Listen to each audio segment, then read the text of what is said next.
Falcon fans. How's everything going? You already know what it is. You already know what it do. It's your boy Jack Spade checking in for one time for the fan. Episode 168 off in this thing. Pop-up show for you all because I know y'all probably sitting here like, wait a minute, it's a Tuesday night. How the hell is one time for the fan live? We always live. All you got to do is hit that subscribe. But one time for the fan, we are back talking Falcons football with all of our diehard Atlanta Falcon fans and that one Jaguars fan that's in the chat too as well. We got to give a shout out to everybody who's checking in, who's representing the Atlanta Falcons fan base well. You know what we do here on One Time for the Fan, and of course with the Falcons, dealing with a lot right now in the offseason. We got a lot to talk about. We got some special guests who's going to join us here tonight, talk some Falcons football with us. No Bodie, no Kiki. Chase, Dirty Fanatics United, he's over there live right now on his channel too as well. So I don't know if everybody's going to be jumping from show to show. There's probably some other content creators out there that's doing their podcast too as well tonight. Just want to give a big shout out to them. But of course, here at One Time for the Fan, you know what we love to do, and that's talk Falcons football. So without further ado, let's go ahead and bring on the panel for tonight. Of course, you guys know our good friend Terry T. Will. Hello, everybody. Glad to be here. One Time for the Fan checking in. Terry's done a great job here with One Time for the Fan. He's already probably done about 3 podcasts on air and about 7 or 8 off air. So I think he's a seasoned veteran now. So big shout out to Terry, man. Welcome back to One Time for the Fan. Are you ready to talk some Falcons football tonight, brother? How's everything going? But I am. Appreciate it. Glad to be here, man. Glad to be here. Let's do it. How's your week been? You good? So sorry about that. No, he got stuff going on. It's all right. We'll go to the next person because everybody is lit here, not only in the chat because folks are jumping in and jumping out, but we also got some diehard Atlanta Falcons content creators and fans that's going to be joining us here tonight. What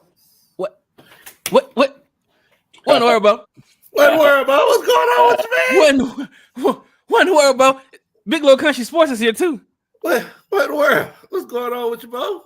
Oh my God, Big Low Country Sports, man. Good to see you again, sir. How's everything been for you, my brother? Man, we fared apart the cloudy, bro. Just taking it slow like a cat eating a grub at home. Shit. Oh, wow. Already.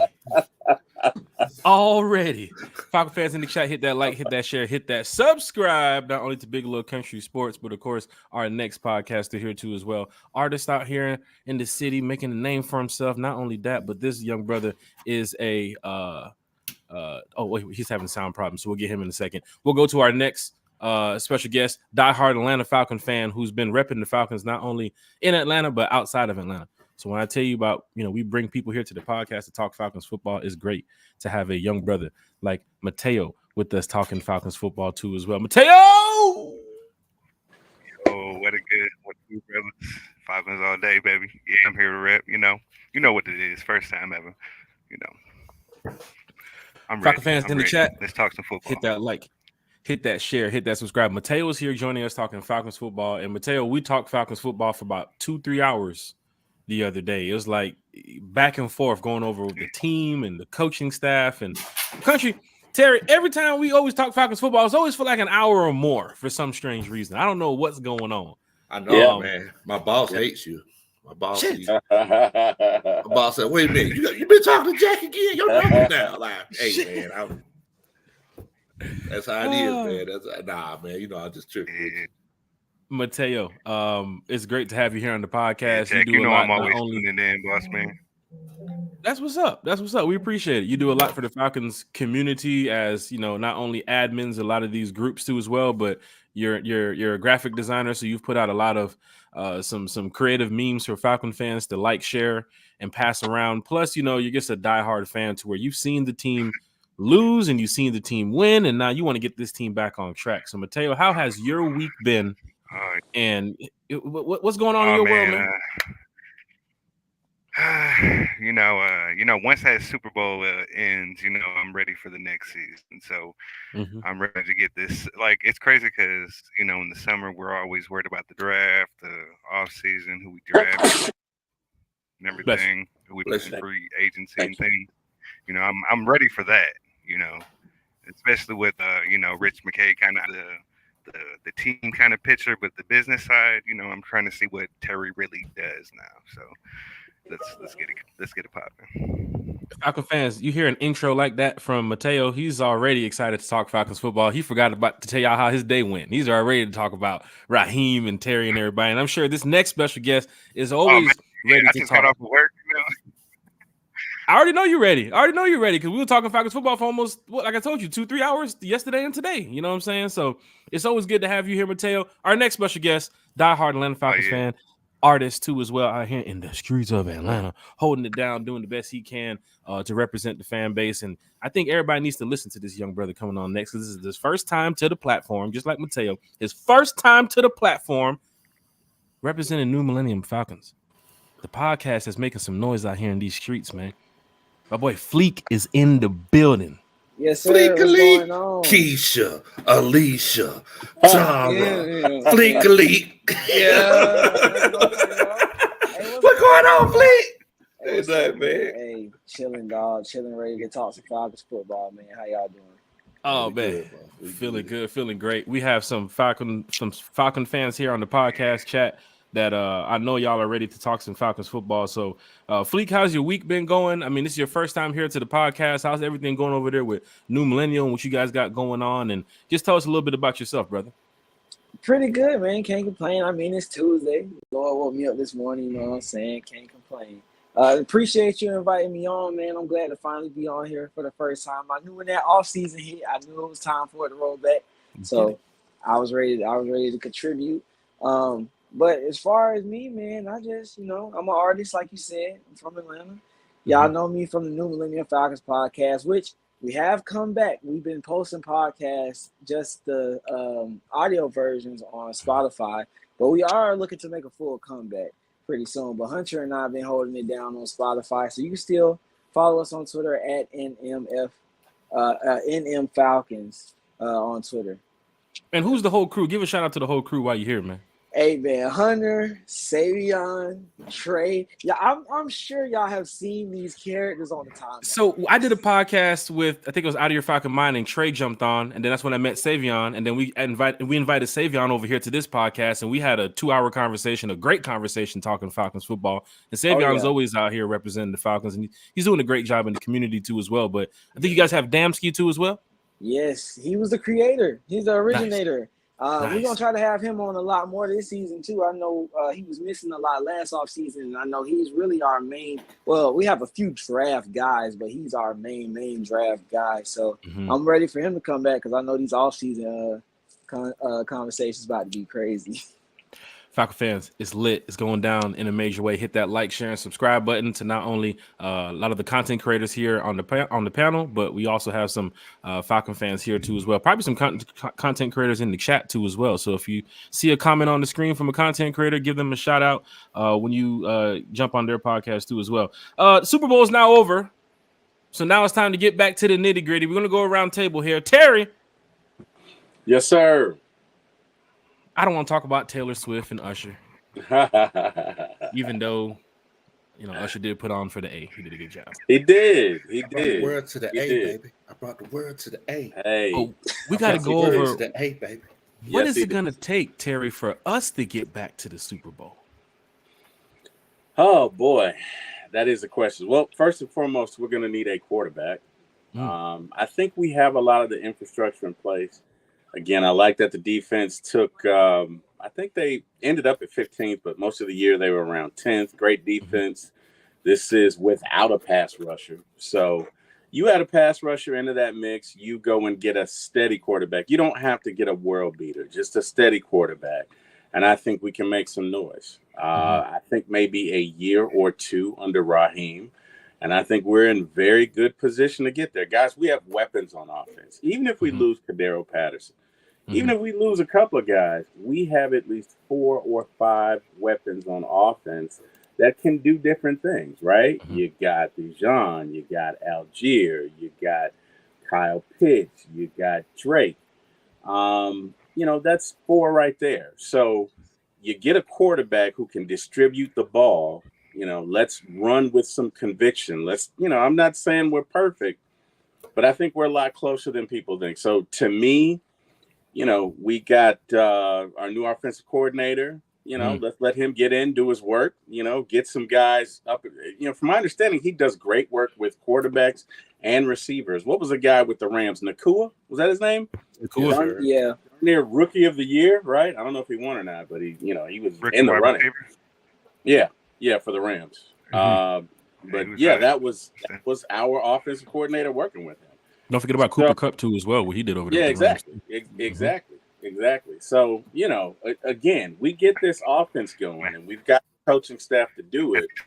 We need a quarterback, and I would love Chris Jones. Now, I'm not saying it's going to happen, but I tell you what. You calling out these big name targets already. It's 10 minutes into the podcast. You bring Chris Jones already.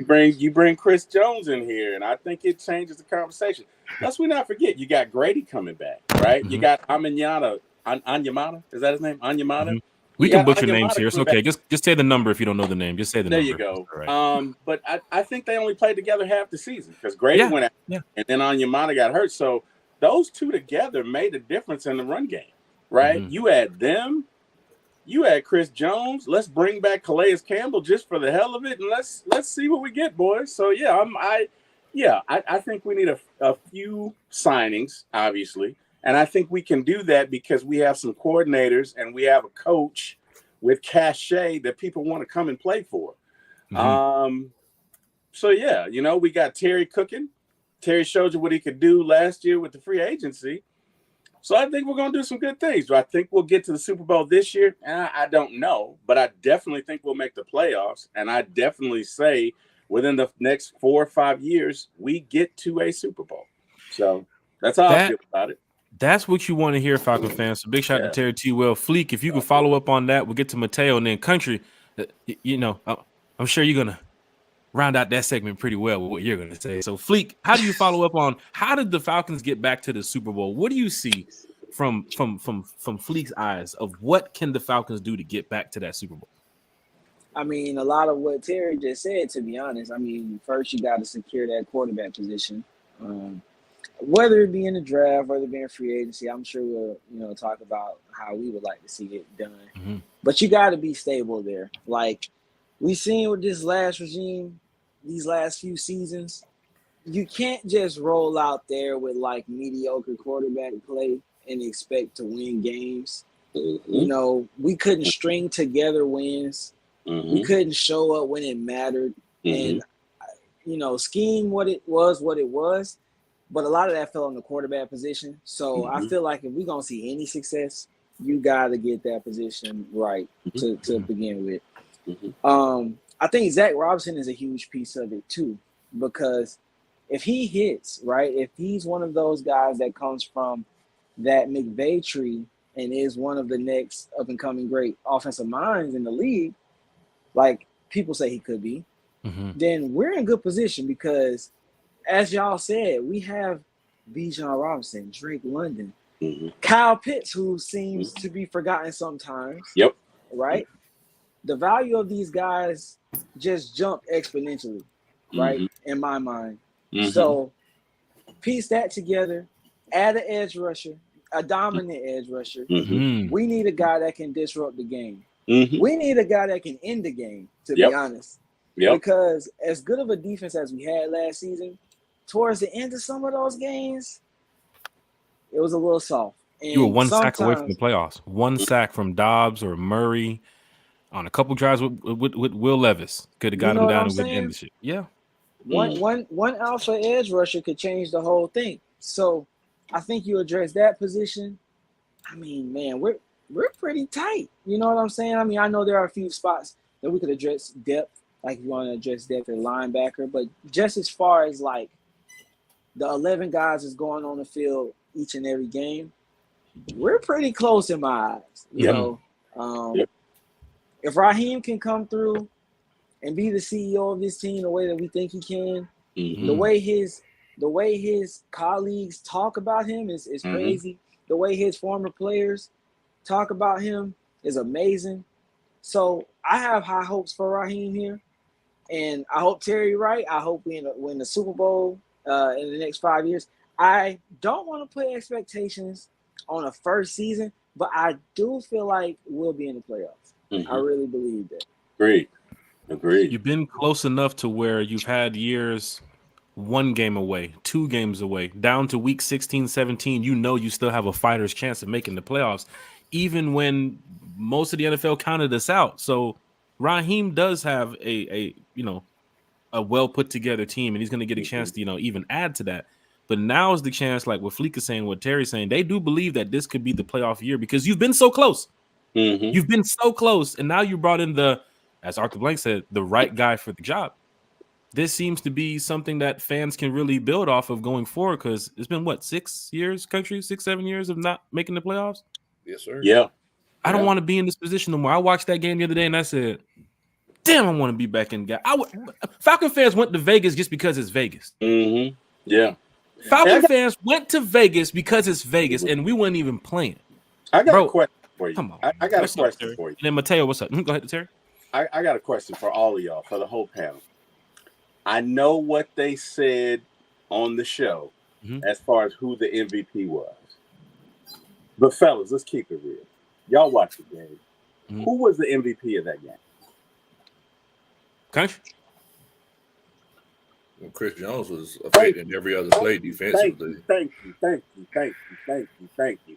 There were at least 3 or 4 times where he's getting the pass off, and Chris may not have sacked him, but he was in his face. As far as I'm concerned, Chris Jones won that game.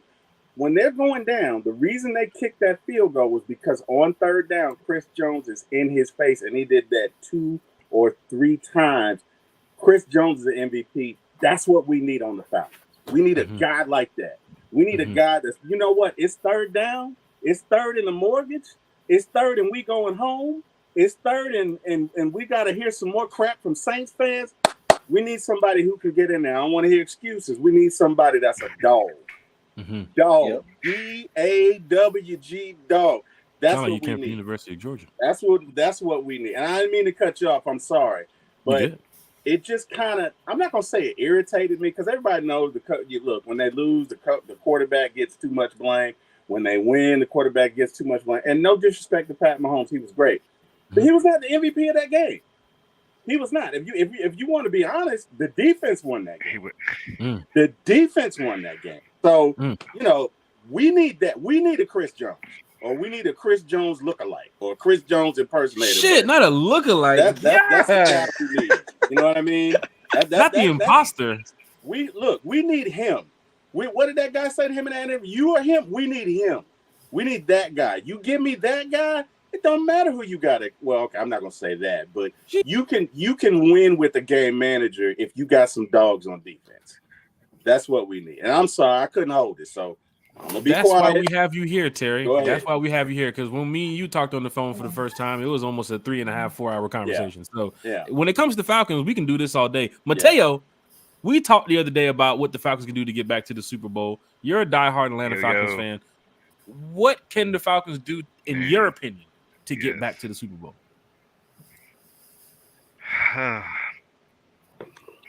Okay. Now it's the Super Bowl.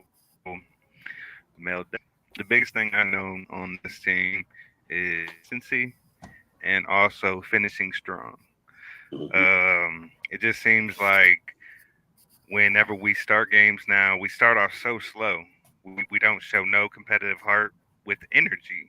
These players should be ready to go, and then they start off so slow. But you got to think it's also coaching as well. Consistency.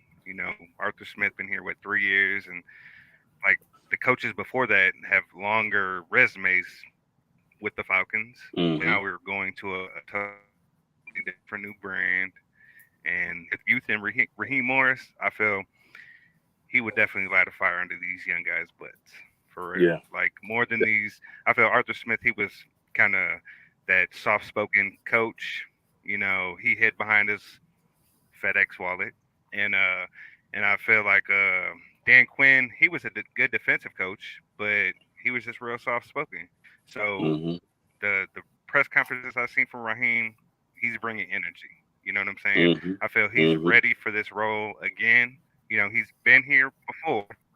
So now he's just really, it's time to prove that he can be that head coach. But yeah, I say consistency and it's our biggest downfall ever is that because the whole blowing lead thing is like our whole tie to everybody. Yeah. These last It's couple our of years, we've been kind of showing difference, but 7 and 10's enough. So yeah, that's what it takes, especially in the weak NFC South. Yeah, right. While the now it's now or never right before all these teams start stacking. So yeah. Falcon fans, hit that like, share, and subscribe button. We got Fleek, Terry T. Will from One Time for the Fan, Big Low Country Sports, and Mateo, diehard Atlanta Falcon fan here, checking in with us, talking Falcons football. Big Low Country Sports, you do this so well. That's why we had to save you for last on this segment here. I don't know about that, but I mean, you're the best in the business. You got the greatest podcast in the world. No, One Time for the Fan, the greatest podcast in the world. Country man. For some reason, you mentioned earlier, your boss gets mad at me because when I call you, it's like 45 minutes later, we're still talking about Raheem Moore. I don't understand why, the Falcon fans in the offseason are just so, I don't know, just so ready for the next season, country. Is it Raheem? Is it Terry? Is it the direction that we're going? But where and how can the Falcons get back to the Super Bowl in your eyes, country? Well, I mean, kind of to that point that you were making, and Mateo also made a great point as well. We were talking about how Arthur Smith, he, had a little bit of a quiet demeanor. He, said that we were going to be a tough physical team. And, y'all mentioned the energy. But at the end of the day, especially everybody who's played sports, it's like, I don't have to tell you that I'm tough. Right? I don't have to tell you that I'm aggressive. Mike Tomlin doesn't tell people that he's tough or that his team is aggressive. They just come out and play tough and be aggressive. Yeah. So, it's all about the energy that you possess. So, with what Mateo was saying earlier, sometimes we come out, kind of sluggish, like, come out slow as pond water, molasses in the wintertime. Shit. But at the end of the day, I'm really hoping that Raheem Morris could kind of turn that around. So, and another thing that we have to one thing I do not. My bad. Go ahead. Okay. I was saying was okay. The traveling, 2 or 3 days before, like our team seems to travel the day before games, and it's terrible. That jet lag. I've been in travels, and I think they need to get on tune. If they really want to win, go. Like, if you're going to a city that's party, go 2 or 3 days before. Get your party out the way. Get ready for football. Especially with a young team. Young guys like that atmosphere stuff. Trust. Oh yeah. But yeah. We hear you there. We hear you, Mateo. No, you good. That's what we do here at the podcast, man. We talk Falcons, man. Go ahead, Coach. But one thing that everyone always mentions, they always mention the coach. I'm sorry, the quarterback first. When I was listening to everybody, like, first thing we got to do is get a quarterback. And I completely agree. Like, that's our biggest glaring issue right now. But one thing that we do have to consider is that I really feel like Coach Robinson is going to really come in and put his fingerprint on the team. But if you look at that Kansas City Chiefs team on Sunday, do you see all of those young defensive players that were making plays in the Leo Chenals, the George Karloftises, the Trent McDuffies? It's like all of those guys, they were drafted the year before last. Or this past year. All of those guys, I'm pretty sure Fleet, he'll attest to it. I was begging for George Karloftis. I was begging for it. Oh my God, Leo Chenal. Just imagine him. Goodness gracious. Yes, imagine him and Ryan Nelson's defense. But we got a lot of guys that are on 1-year contracts on the defensive side of the ball, and that's something that we really got to consider. And you got Jimmy Lake, Ricky Lake's little brother, over here that's coming in as the defensive coordinator. Shit. You got Jimmy Lake coming in. I'm going to go ahead and say it. And I hate to be that person. I don't feel like he's as good as a coordinator as Ryan Nielsen. He likes to play that soft shell defense a lot of times. They're talking about going to a 3-4 defense, and Ayamada and Grady Jarrett, they don't really fit that bill that effectively. So I feel like for us to get back to the Super Bowl, to a certain extent, we got to kind of recreate and rebuild this whole defense. Falcon fans, you are hearing it live from Big Low Country Sports. Terry T. Wills in the building. Fleek is here. Mateo, diehard Atlanta Falcon fan. As you can hear, Falcon fans, of what it takes to get back to the Super Bowl. Somebody in the chat said, we just need to pray. That's all we need to do. But it's always good when you're chatting with the Falcons community. And we're going to go back around the table here to our next topic.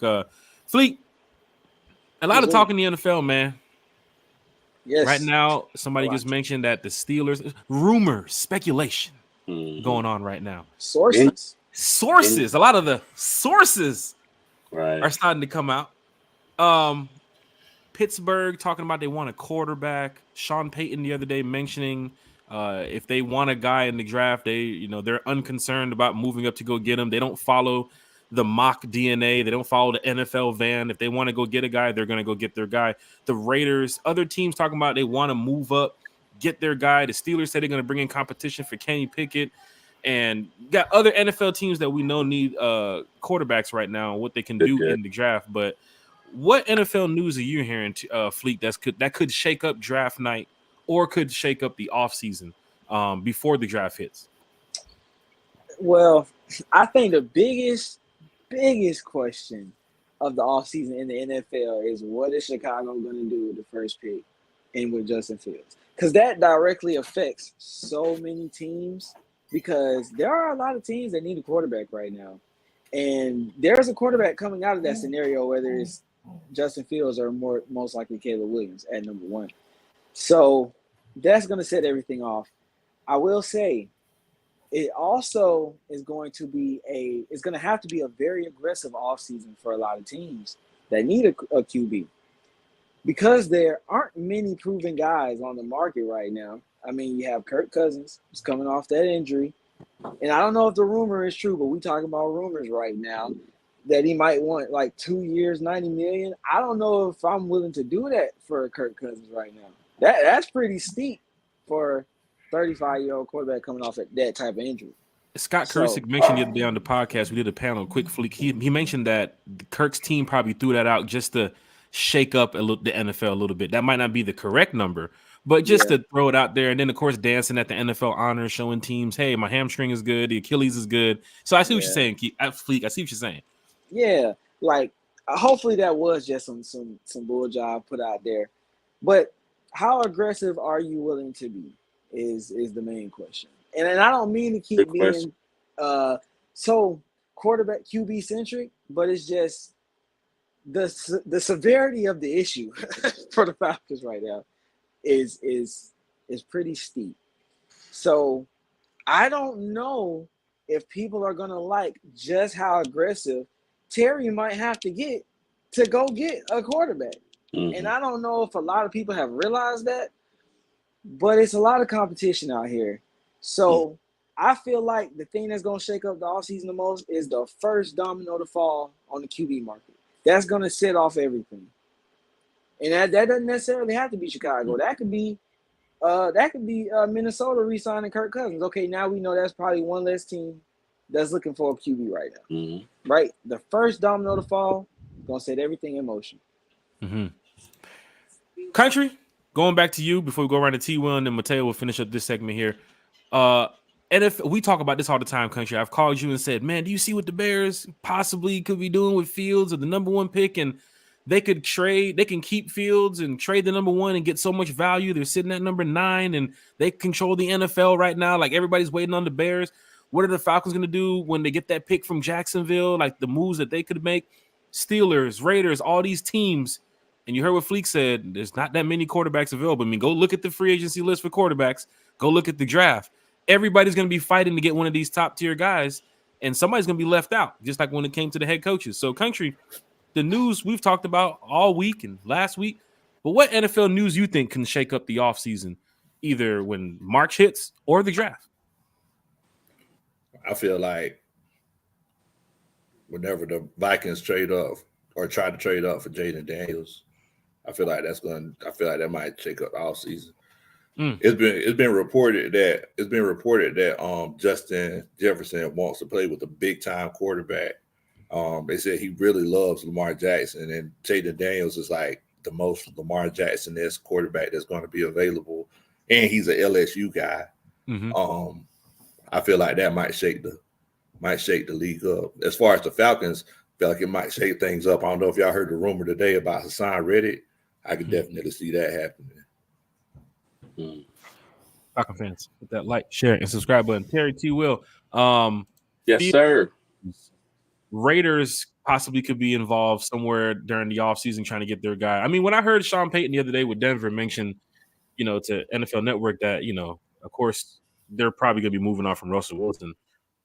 They could be hungry when it comes to draft night to try to get their guy. When it comes to being aggressive, the Falcons are not the only team that wants to be aggressive. Right. All right. Now, if we get past free agency, and we get to draft night, we don't have a quarterback, and we bet some good money in the free agency. That means draft night. Put on your tuxedos, boys, because we're probably gonna get us a quarterback. So the Falcons got to be aggressive some way, somehow. The score. Wait, we ain't running back with Desmond. I thought we were gonna. No, I sent you that emael. Oh, my bad, Fleet. My bad. Yeah, I'm sorry. Yep, my bad. Mateo, don't get Mateo started. Don't get Mateo started. I thought we were running back with Desmond. Hey, we're gonna get to the quarterback issue more in just a second. Album, because I know Mateo got something to say about that too as well. Falcon fans, Terry, yes. Talk to us. What offseason news have you heard or you think rumored wise that could happen that could shake up some things in a matter of days? I don't know if this could happen, but it's very interesting. There's a common enemy in all sports, not just football, not just baseball, not just basketball. You guys have heard it. It's called a narrative. Hello. Right? A narrative. It's very dangerous. And it's very dangerous. I'm seeing this article that says, should the 49ers part ways with Shanahan? I think it's interesting. Because under Shanahan, they've experienced more success that he made them relevant again, right? But let's be real. He lost us the Super Bowl, and I'm sorry, Kyle. I got to put it on you because anybody else would have just kicked the field goal. We don't need to relive it, whatever. But he lost the one in 2016. He lost the one in 2019. I'm not going to say he lost this one. I didn't have an issue with any decision he made. But fair or not, that is the narrative. Now, they'd be idiots to let him go, but I think it's interesting that the conversation is out there, right? So let's play devil's advocate. Let's say next year the 49ers get back and they lose again. What say you? You think they'd get rid of him? 3 Super Bowls in 3 years, 3 losses? I mean, that's Buffalo Bills territory. Shit. What do you guys think? They'd be dumb to get rid of Kyle Shanahan. Agreed. If they do it, like that's he sure did turn that franchise around since he's been over there. He's not his father. Yeah, he's not his father. Next. I mean, Fleek, I'm done with the Kyle Shanahan speeches and wow. I feel like offensively, he's better than his dad. Hey, Mateo said, "God forgives, I don't." Country just gave a good point right there. I mean, agree or disagree, guys. Country said offensively, he's better than his dad. Let me tell you something. Offensively, he's better than his dad. He's one of the greatest offensive minds ever. Yes. I tell you what I noticed about Kyle Shanahan that Arthur Smith was the antithesis of. In a Kyle Shanahan offense, you never see 2 guys in the same spot. Okay, no, sir. And no disrespect to Arthur. All respect to you. I saw guys in the same spot at least 5, 6, 7 times last year. Now, could that have been poor route running? Could have been. Once, maybe. Okay, it happens. Twice, 3 times. That's a pattern. So, I'm just saying. Kyle, in my honest opinion, has taken his father's offense and taken it to another level. You can't. Great offensive mind. Go ahead, Mateo. I'm sorry. You sound like you got something to say, so go ahead. Mateo's always ready. Mateo, the news, New England could trade, Chicago could trade, Washington could trade. So much news could happen on draft night or before. What you got? You there? Man. No, like the Kyle Shanahan thing, like I respect the man. You know, he's a good offensive mind, like he said, good offensive mind. But that's all he is. Head coach wise, I don't see him. Like, I'm kind of glad, like even the Falcons didn't really take a chance on him after the Super Bowl to even bring him in. You know, because we're the fans. It's like, oh, when we do all this stuff, say we go back to the Super Bowl and do the same thing, it's that's his title now. Why would we go backwards? Like the Raheem Morris, it's not necessarily going backwards because Raheem Morris always been behind the scenes. He's never really been, you know, the defensive coordinator for us, you know, but he's worked with, you know, quarterbacks, offensive players, things like that. But he's really never had that head role. And now but the Kyle Shanahan thing, man, it's you know, no lie, I wanted him to lose that Super Bowl. But you bring up a good point. You bring up a very good point. And guys, I'm not trying to manipulate the time. I think it needs to be discussed. Fleek kind of alluded to this as well, and that is just because you are a great offensive mind, that doesn't mean you're a leader. That does not mean you are a leader of men. And I think that's kind of what you were hitting at, right, Mateo? Is that what you were hitting at? Because he's like Dan Quinn. Well, that's just like saying that's just like saying bringing in a great player, right, to be a coach. Right.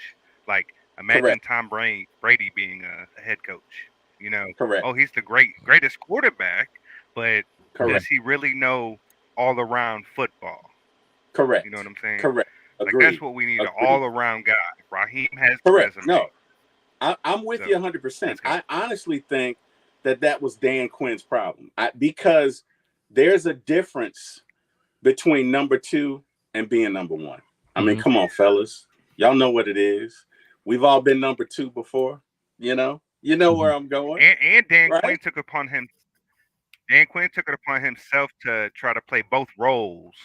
You know, he tried to play the defense, the head coach, all around every role. You know, he was suffocating himself with what was going on in our team at the time. So great. I feel like the issue with Dan Quinn was a lot of people kind of knock Dan Quinn, especially at the end.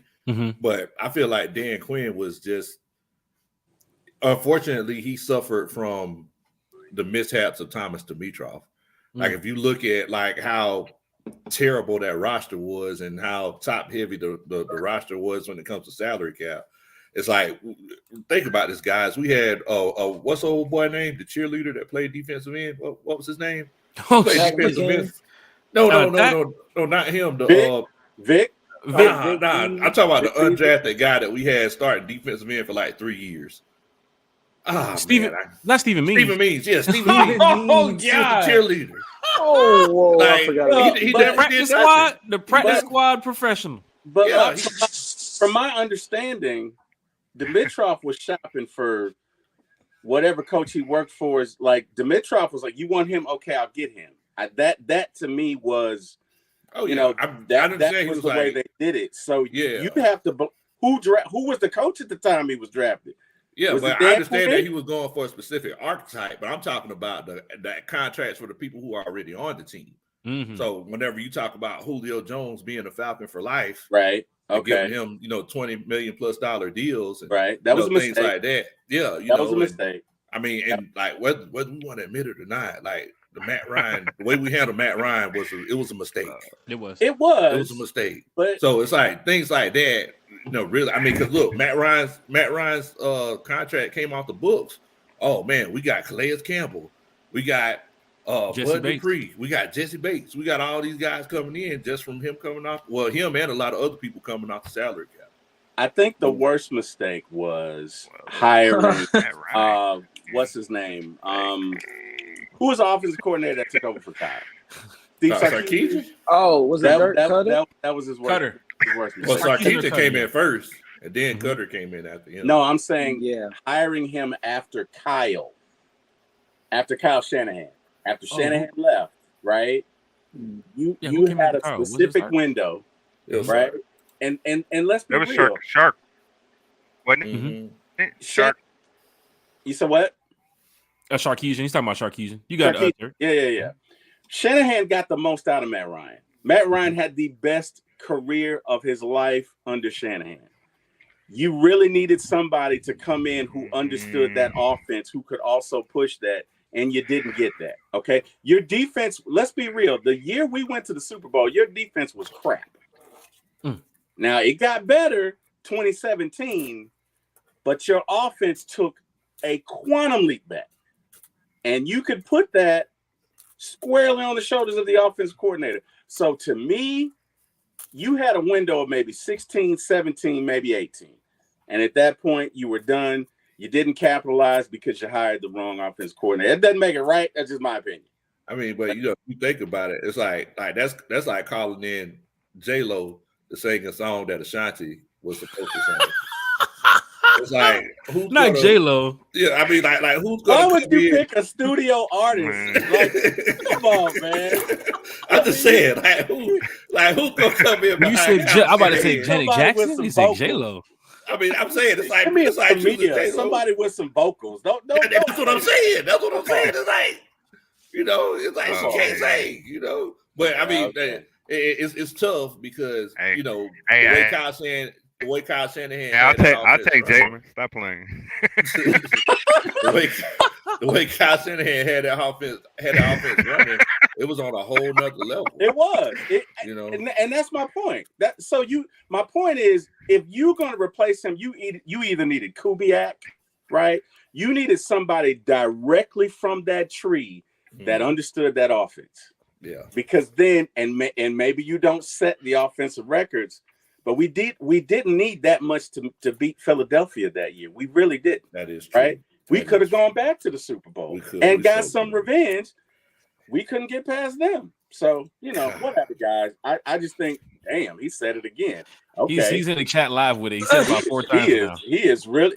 And he'll text me. He'll text me that too. It just be a random text. Look, clearly has a beef. For Matt Ryan, for Matt Ryan, and Matt Ryan's always been consistent with free coach. So quarterback, like he's a teachable quarterback. So he is. I'm not saying he's that. I'm not saying he's not teachable. I'll say this too. Like, what's up, Fleet? Matt Ryan, I was talking to Jack. Matt Ryan had a good skill set, and Shanahan was able to amplify that. And I think, though he did have some, like, almost the exact same numbers in 2018, he did. But the thing is, the offense was so different because the run game was better. Yep. The spacing was better within the offense, so the playmakers were able to make plays. Run after catch was better. So it was the entire team, the entire offense that was better, not just Matt Ryan, right? And the thing is, Kyle Shanahan has shown in San Fran, like you were saying earlier, Terry, that he can still do that, right? Yep. He's been doing it for like 7-8 years straight now. Yep. And people have had film on him. I listened to his podcast that he's done with Sean McVay, and they always talk about how you have to reinvent yourself at least a little bit every year because teams are watching you, especially. And they'll figure it out, And they'll figure it out. I mean, you're Kyle Shanahan. You're getting to the NFC Championship every other year. Phenomenal. Agree. Yeah. I agree with you 100%. One thing that is a staple of a Kyle Shanahan offense, and you guys have seen this play over again, it's 3 guys going over here, you fake the run, and you throw it way back to the 3rd string tight end that nobody's thinking about, and this dude is wide open. Lolo. Right. My boy Tololo. Exactly. So, but whatever, man. But I think Mateo was on to something. Just because you are a great offensive or defensive mind, and I'm taking away nothing from Shanahan because they did make it to the Super Bowl, but that does not mean that you are a leader of men. Hopefully we'll see with Dan Quinn in Washington, because I think that's, you can love the players, but there's got to be a line. You know what I mean? Sometimes we ain't friends. You know what I mean? Sometimes I got to get on you. Yeah, we can be cool, but, it's a fine line. So just my thoughts, guys. Go ahead, man. You about to say something. I'm This talking is great. This too is much. great because this is why we do these podcasts with the panels, because you have Falcon fans from all over, not only Atlanta, but the world. I mean, Mateo, you don't live in Atlanta, so he's outside of Atlanta getting his news from, Falcon journalists and, of course, podcasts and Falcon fans, because he doesn't live in Atlanta, too. Country, we're out here. Fleek, we're out here. Terry, we're out here. But the elephant in the room is not only, the offseason and what Raheem can do, but it's the quarterback situation here in Atlanta. And we talked about it earlier, Fleek, Terry, Country, Mateo. Let's get to it quickly here. What do you guys think could happen here in Atlanta when it comes to the quarterback situation? Vegas odds says we beat out 2 other teams to get Russell Wilson. That's today's Vegas odds. The Score put out a report that said we will get Jaden Daniels at 8, saying if we get him at 8, chances are we didn't make no adjustments or anything. He fell to 8. Wow. Other teams saying that we're going to move up and get him at 3 or get him at 4. People are saying Dallas Turner. So when it comes to the draft, when it comes to the quarterback situation, I mean, going to you, Mateo, and then Country, what are we going to do at quarterback? What is your thoughts, Mateo, when it comes to quarterback here in Atlanta for next season? Quarterback. Yes. Quarterback. Very important role. There's only one quarterback on the field, of course. Unless you got Taysom Hill on the field where, type of, other than that, quarterback, yes, very important role. In my honest opinion, I feel drafting a high top quarterback, I say no. Going for a veteran quarterback, maybe you could pay for a couple years where, Ridder could possibly learn under a real veteran. I say that can possibly be a suggestion because, in my opinion, I like Ridder. I think he has the tangibles to be a good quarterback, but our offensive coordinator last season was Dave Ruse. That is, look him up. Terrible NFL history as a player, terrible NFL history as a coach. When I say when we're adjusting these coaches, it's the big thing for me. I feel a younger coach can, especially what he did with Matthew Stafford and the Rams. I feel he can be that guy. But going in the draft for a quarterback, that's a big mark. Because look at the Panthers. They cashed all in for Bryce Young. And regardless of who you have on the field, they had some pretty legit weapons, I can say. But not nobody to really mention besides their run game. Other than that, it's a crapshoot. It's like because over the years we've seen first draft picks, Jameis Winston, Marcus Mariota, shitty. Not necessarily saying shitty, but backups, legit backups in the NFL. But it's all about coaching. You get a young quarterback, you got to have the right coaching. That's true. But if we want to go future wise, I feel we should go the veteran way. Russell Wilson, that's honestly my number one choice at the moment. But I just don't want to overpay a veteran quarterback either. So good point. So we're in that rock between a rock and a hard place kind of situation with the quarterback. Agreed. Falcon fans, hit that like, hit that share, hit that subscribe button. One time for the fan. Fleek, Big Little Country Sports, and Mateo is in here talking Falcons football country. Man, we can talk 2-3 hours about every single quarterback that's available and why they would fit with the Falcons or why they wouldn't fit with the Falcons. But somebody is going to be the next quarterback of the Atlanta Falcons country. I don't want to put you on the spot because I know you have your platform too. And they're going to say, oh, Country said it on One Time for the Fan that we're going to get this guy. I remember the day. It was the day before Valentine's Day. We don't want you to put you on the spot, Country, but who do you think right now could possibly be the Falcons' next quarterback? Or who do you have on your list to be the next quarterback? Definitely. And speaking of it being the day before Valentine's Day, everybody in the chat, if y'all could y'all give me some ideas for Valentine's Day? I hadn't got Coach Roney nothing. So if y'all could help a country boy out. But, I mean, y'all are completely right. Somebody has to line up under center, whenever the season starts. I really feel like Desmond Ridder. Every time Desmond Ridder steps on the field, he smells too much like Arthur Smith. You know, I don't know, Felique, if your mother or grandma used to tell you, not to hang around those folks. Like you keep hanging around those folks, it's like hanging around a skunk. You hang around a skunk long enough. Oh boy! Skunk ain't gonna smell. What you doing out there with them Johnson boys over there? Exactly. The skunk ain't gonna smell like you. You gonna smell like the skunk, right? A house full of mothballs. Exactly. So that being said, can't go wrong with perfume.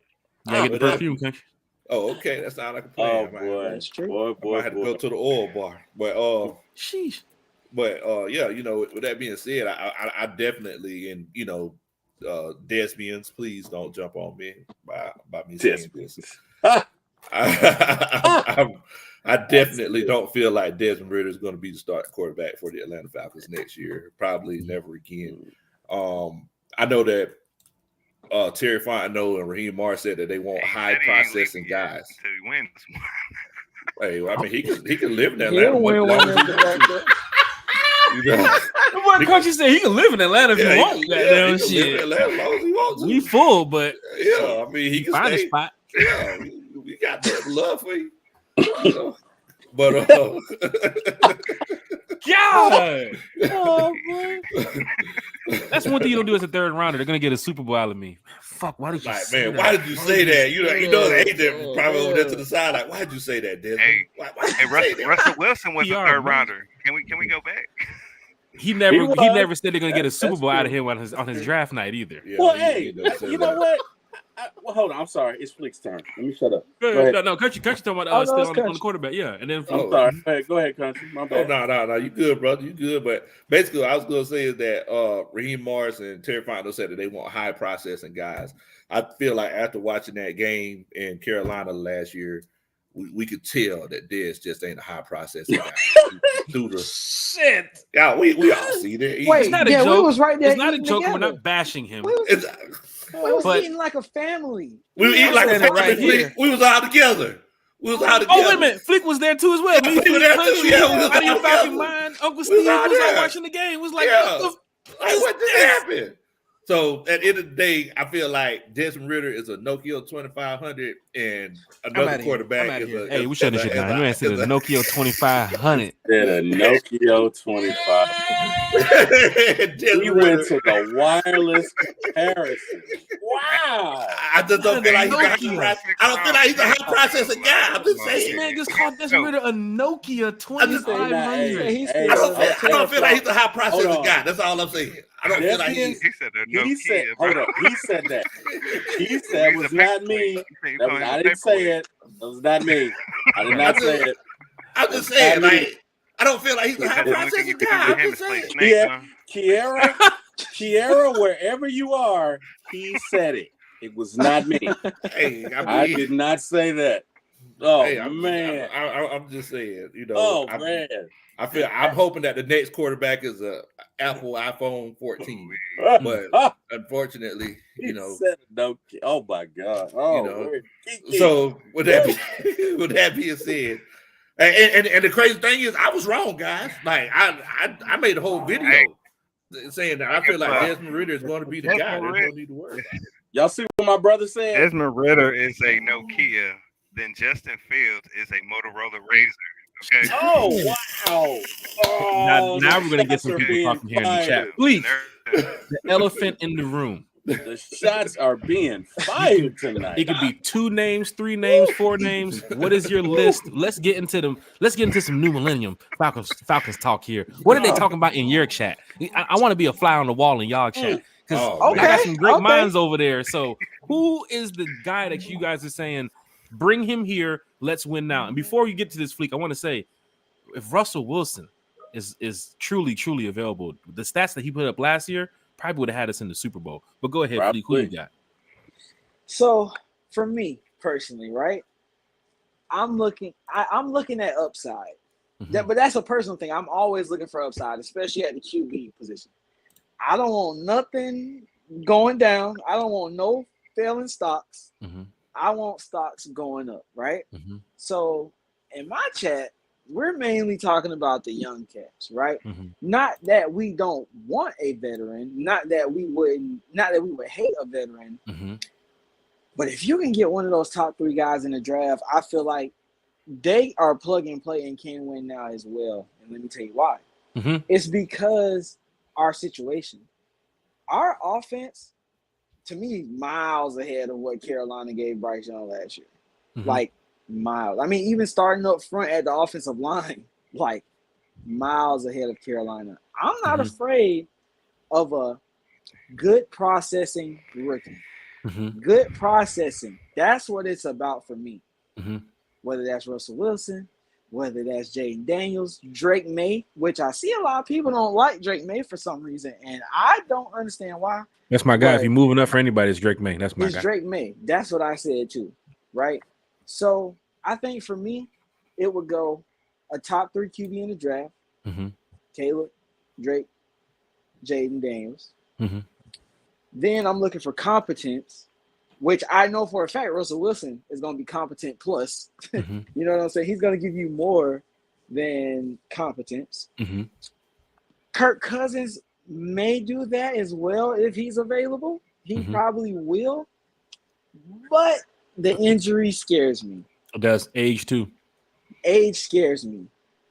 And then number 3 on my list would be the lower tier guys, which I guess would be Michael Penix, JJ McCarthy. I'm not even playing Bo Nix in there. I'm sorry. I'm not a Bo Nix guy. So I'm leaving him off my list. But has the talk for trade for Geno Smith came up in your chat? A talk for Geno. We have mentioned that, and I am not mad at it. I'm good with it because this offense is in a place we're young, we're talented, we have the ability to be explosive. If Zach Robinson comes through for us as an offensive coordinator, I think a guy, and I said this all last offseason, and I did a lot of convincing that Desmond Ridder could do this, and I'm sorry for that, by the way. I apologize for it all the time. I said we just need a guy that could just get it there efficiently. That's it. Just get it there. Just put it in your guys' hands and let them work. And when he was able to do that, you saw how it happened. You saw Bijan on a wheel route versus the Saints, right? You seen him getting Kyle Pitts open on a corner routes. And the Packer game too as well to put us in position to win. As well. He ran the read option pretty well. So playing to your guys' strength is always going to be beneficial. Very good point. Very good point. You have to have a scheme that plays to your guys' strength. So I feel as if either of those top 5, the top 3 quarterbacks, Russell Wilson and Geno Smith, any of those guys, to me, on the Falcons, I'm still expecting playoffs. And I think that you could probably win a playoff game with one of those guys. Going to the list of free agents that could be available, Ryan Tannehill, Gardner Minshew, Jameis Winston, probably Mac Jones, Zach Wilson, even Jimmy G. Any of those guys you see fit here, or you're a Falcon fan that's like, no, we're done with that. We're not going that route. I'm pretty much no. And let me tell you why. So last time Raheem Morris was an NFL head coach was in with 2009 era in Tampa Bay. And his job was tied to Josh Freeman. I don't think he's doing that again. This is a guy who, even before he got this opportunity, he talked about publicly when he got his opportunity, he was going to be himself, but he was going to do it right this time. So for a guy like him who seems to have learned from his past, I don't see him tying himself to someone that's who can bring not, him down. At least exactly. Yeah. He's not going to let the quarterback sink his ship this time. All right. Well said, Fleet. Terry, T. Will. Yes, sir. Well, quarterback, elephant in the room, brother. You guys are probably going to say this guy's all over the place because I am. I can admit it. I am. So to the what'd you call it? The Desbians. The Desbians? The Desbians. The Ryanites, the Desbians, the Mariotans. I want to apologize on behalf of my illustrious host. Don't even mention Mariota. Mariota. We're just going to skip that year. No. Okay, we're not doing that. Yeah, we're not mentioning him. What I will say is I'm not going to call Desmond. What do you call it? A Motorola? I'm not going to say that. The Nokia. I'm going to say Desmond is an iPhone 12 with a bad SIM card. Right? That's tough because that's what's going on with my phone right now. It's in SOS mode. Wow. And what do you do with the bad SIM? You swap it. So you swap it out. Maybe, Swap right? it out. Okay. Maybe in this scenario, we got Zach Robinson. He's the quarterback whisperer, right? The receiver whisperer, the PFF guy. Maybe he is the guy to elevate the playing level of one Desmond Ridder. Now, maybe he's not first string, but maybe he's a great second string, right? No problem with that. Yeah. So I ain't mad at that. Here's the other thing. Maybe you do go and get a Tannehill. And follow me for a sec, right? We got some decisions coming up, right? We got Kyle Pitts. We got AJ Terrell, right? We got to pay these guys coming up. So you can't just think about this year. You have to think about the impact of next year as well. Hey, I'm all for going to get a quarterback in the draft, but not if we're going to mortgage the next 3 or 4 years. I think we've done that before. So I'm open to a Tannehill. I'm open to a Jimmy G. Everybody else, if you want to trade for Geno, I'm fine. Because the most important thing we have, guys, we got a coaching staff in place that can develop and maximize its play, right?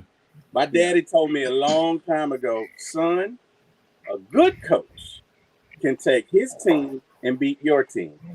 And then take your team and beat his team because he knows how to get the most out of his players. So I'm good either way, right? Hey, if we go up and get, Drake May, who I think, honestly, Jake secretly calls Big Sexy, but I think if we go up and get Drake May, right? Because Jake loves him some Drake May. Am I lying? Jake?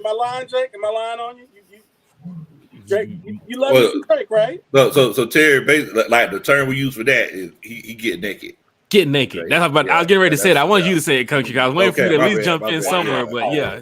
It's when you get naked for somebody. Because Bodie got naked for Bijan last year. He showed up did. Right at the end, he got naked for him. Yeah. I thought this was a family show. Okay, all right. I'm sorry. Not in those regards. They're probably sitting over there listening like, what the fuck? It like that, Terry. It's just a term. It's just a term that we use when we like a player that is just, we think is just phenomenal. You know what I'm saying? It's just, you know what?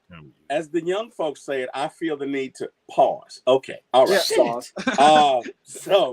But I'm good either way. To answer your question, I'm good either way. If we go up and get, one of those big sexy 3 that Jake talks about, I'm fine. If we don't, I'm fine. If we go and get JJ McCarthy, okay. I don't want to see Bo Nix, but other than that, I'm okay. Because I think we got the coaching staff to make the best out of it. Those are my thoughts. Jake, what are yours? Jake from State Farm? Jake. Jake from One Time for the Fan. That Jake. If you're talking about me, I think it's a Russell Wilson situation. That's what I'm looking at. I'm looking at Russell Wilson, but of course the family situation is big. He's a family man. Atlanta's not his culture. You know what I'm saying? Yeah. I'm gonna tell you right now, Fleek, you're an artist, bro. You know what's out here in the streets of Atlanta. You know these folks in Atlanta will get ignorant in a second. In a heartbeat. Get us anything. You drop back 2-3 yards when you wasn't supposed to. They finna go off on your ass. So I don't want to hear. And Fleek, you've been in the entertainment world too as well. You know about the blog rooms and the media. They're gonna tag Future. They're gonna tag Sierra. They're gonna blow them up every minute. Here, take the here. Tag. Hey, it's just annoying. It's annoying. The blog. I know some people on my timeline that's gonna tag Future in every Russell Wilson Falcons post that they post. It's just gonna be irritating. Oh my God! Oh, I'm sorry, Jack. I'm old, man.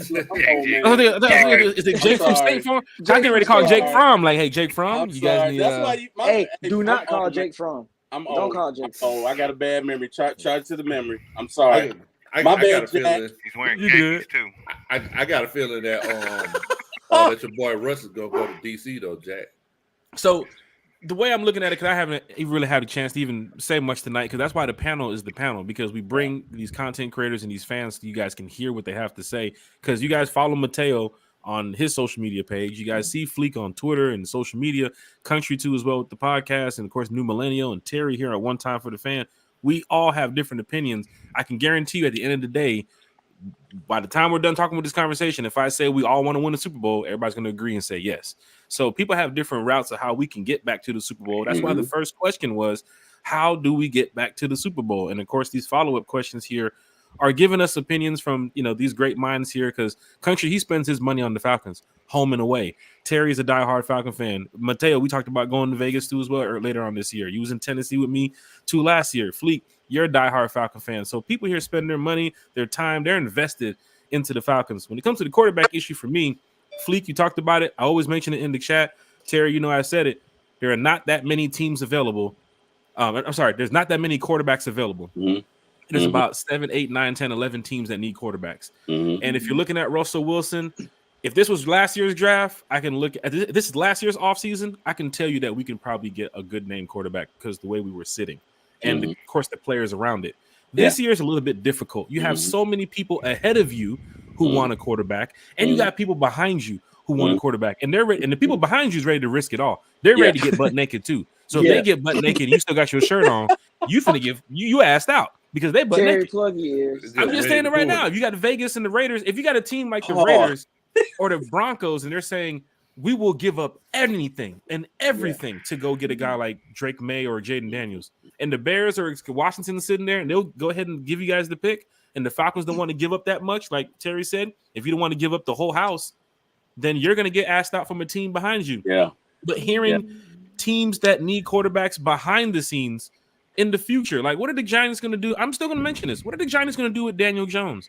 Earlier this offseason, they talked about, being down at, some of these Senior Bowls and Shrine Bowls, and they talked about a quarterback in the Giants universe, but they're still invested in Daniel Jones. But behind that, is it Tommy DeVito? Look at the backup quarterbacks in the NFL right now. Look at the Jets GM on the NFL honors. The Jets GM says, well, we need a backup quarterback. Well, why the fuck do you guys think so? Because Aaron Rodgers is coming to the end of his career. So if they decide to get nasty and get butt naked and want to go up and get a quarterback because they want to have a guy sit behind Aaron Rodgers, the Jets can shock the world in a couple of weeks. The Vikings with Justin Jefferson saying, I want to break the bank and I want to play with Kirk, or I want to play with this young flashy guy. That could be big. Next year, what is Dak Prescott's situation? So teams are looking for a Drake May now. They are looking for a Jaden Daniels now. They are looking for a Caleb Williams now. And some teams will be left out the mix. You will see Zach Wilson on a team fighting for a spot. You will see Jimmy G on a team fighting for a spot because some teams are going to get asked out. The Falcons are not going to be that team. I forget who mentioned it earlier, but Raheem's success is not finna, sit there on fucking Sam Darnold. It's not finna happen. Like, we need to go get our guy that not only ignites this fan base and gets everybody ready, but goes to win games.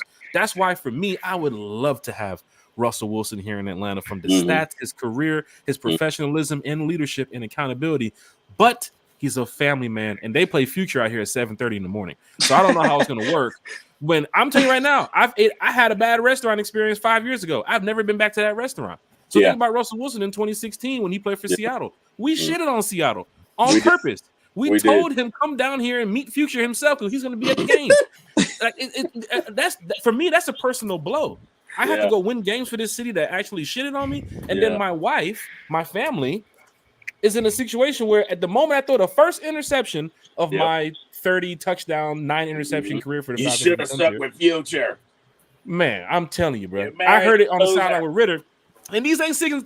It's not the season ticket holders you got to worry about. It's the single game ticket motherfuckers you got to worry about. They came in there to talk shit and go viral, and that's the problem that's going to have us. Go viral. That's the problem that's going to have us, where Falcon fans just want to win. And if Falcon fans can put the petty aside to focus on the wins, you would get a Russell Wilson, and he would be here playing football for you. But for me, if I'm Russell Wilson, I don't have to go to Atlanta.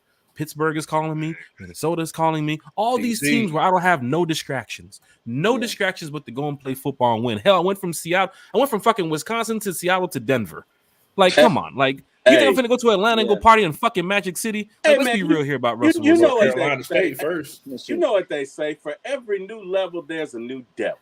Okay? Hey. So, look, that's just the obstacle he would have to face. I think Russell would be great here. Be great here with the weapons that we have. And even though you might have to deal with some ignorant fans, you got millions.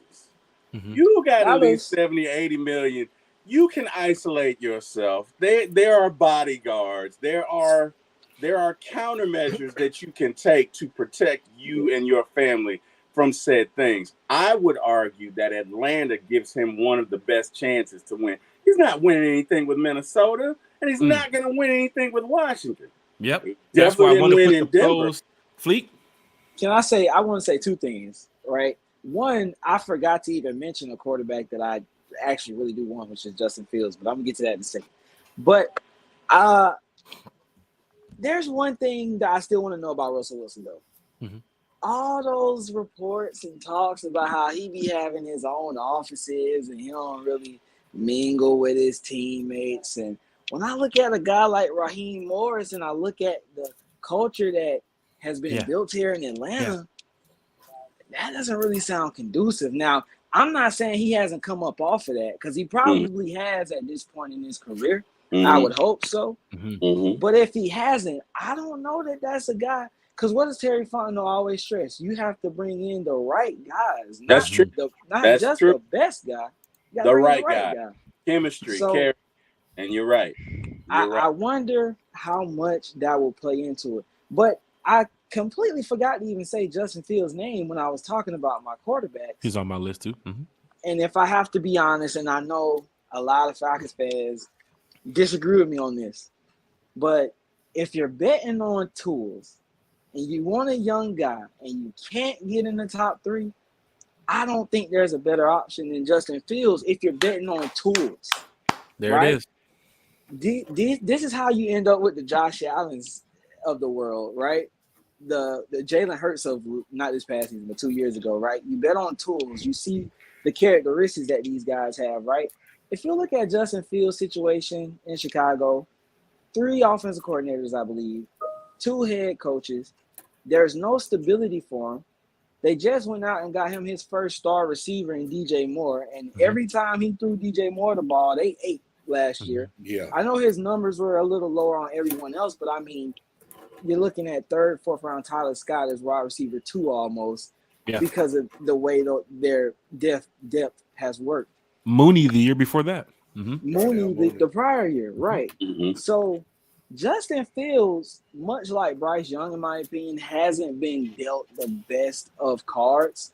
No, I'm not saying that Justin Fields is a better prospect than anybody in the top 3, but what I'm saying is, outside of those guys, and I'm betting on upside, I'm betting on tools, and I'm looking at a guy that I can still mold because I believe Raheem Morris has built the coaching staff conducive to molding players and taking young guys and being able to bring the best out of them. And I just think if Raheem Morris and Zach Robinson can get the upside out of Justin Fields, I would have no problem paying him rightfully. But it would have to happen. He would have to have a great season here, and he would have to prove that he could carry the franchise. I think it depends. If you can on land Fields. Go ahead. I'm sorry. I think it depends on what you're going to pay him, right? Because one thing that I'd like to see more of, that is metrics in football. Daniel Jones got $40 million. There's no way you can tell me he deserves that. There's just no way, with him, right? There's no way. So if you could get Justin Fields for $30 million, and I understand he has not had the best coaches around him. Okay. But this is a results-driven business, right? Yeah. So if you can get Justin at $30 million, I'm okay. Maybe even at 35. Okay. Yeah. But I'm not going near 40 for job. I'm not sniffing for it. Right? You gotta look at what you're gonna get. I wouldn't even give Russell 40. And Russell's got an MVP in the Super Bowl, but at this point in his career, I'm not giving Russell 40.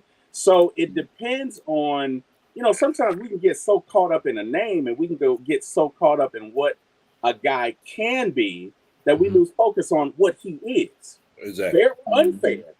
So for me, it's about the value, right? Like I will take Ryan Tannehill, if you can get him for $20 million, I'll take him tomorrow. Sure would. Why would you say that? Well, that means we got other areas we can spend in.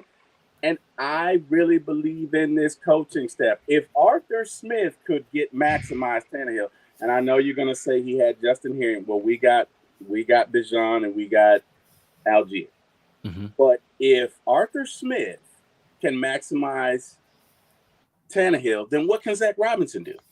Mm-hmm. This guy is a quarterback whisperer. So I'm not saying I'm opposed to signing Justin. I'm saying it depends on the number.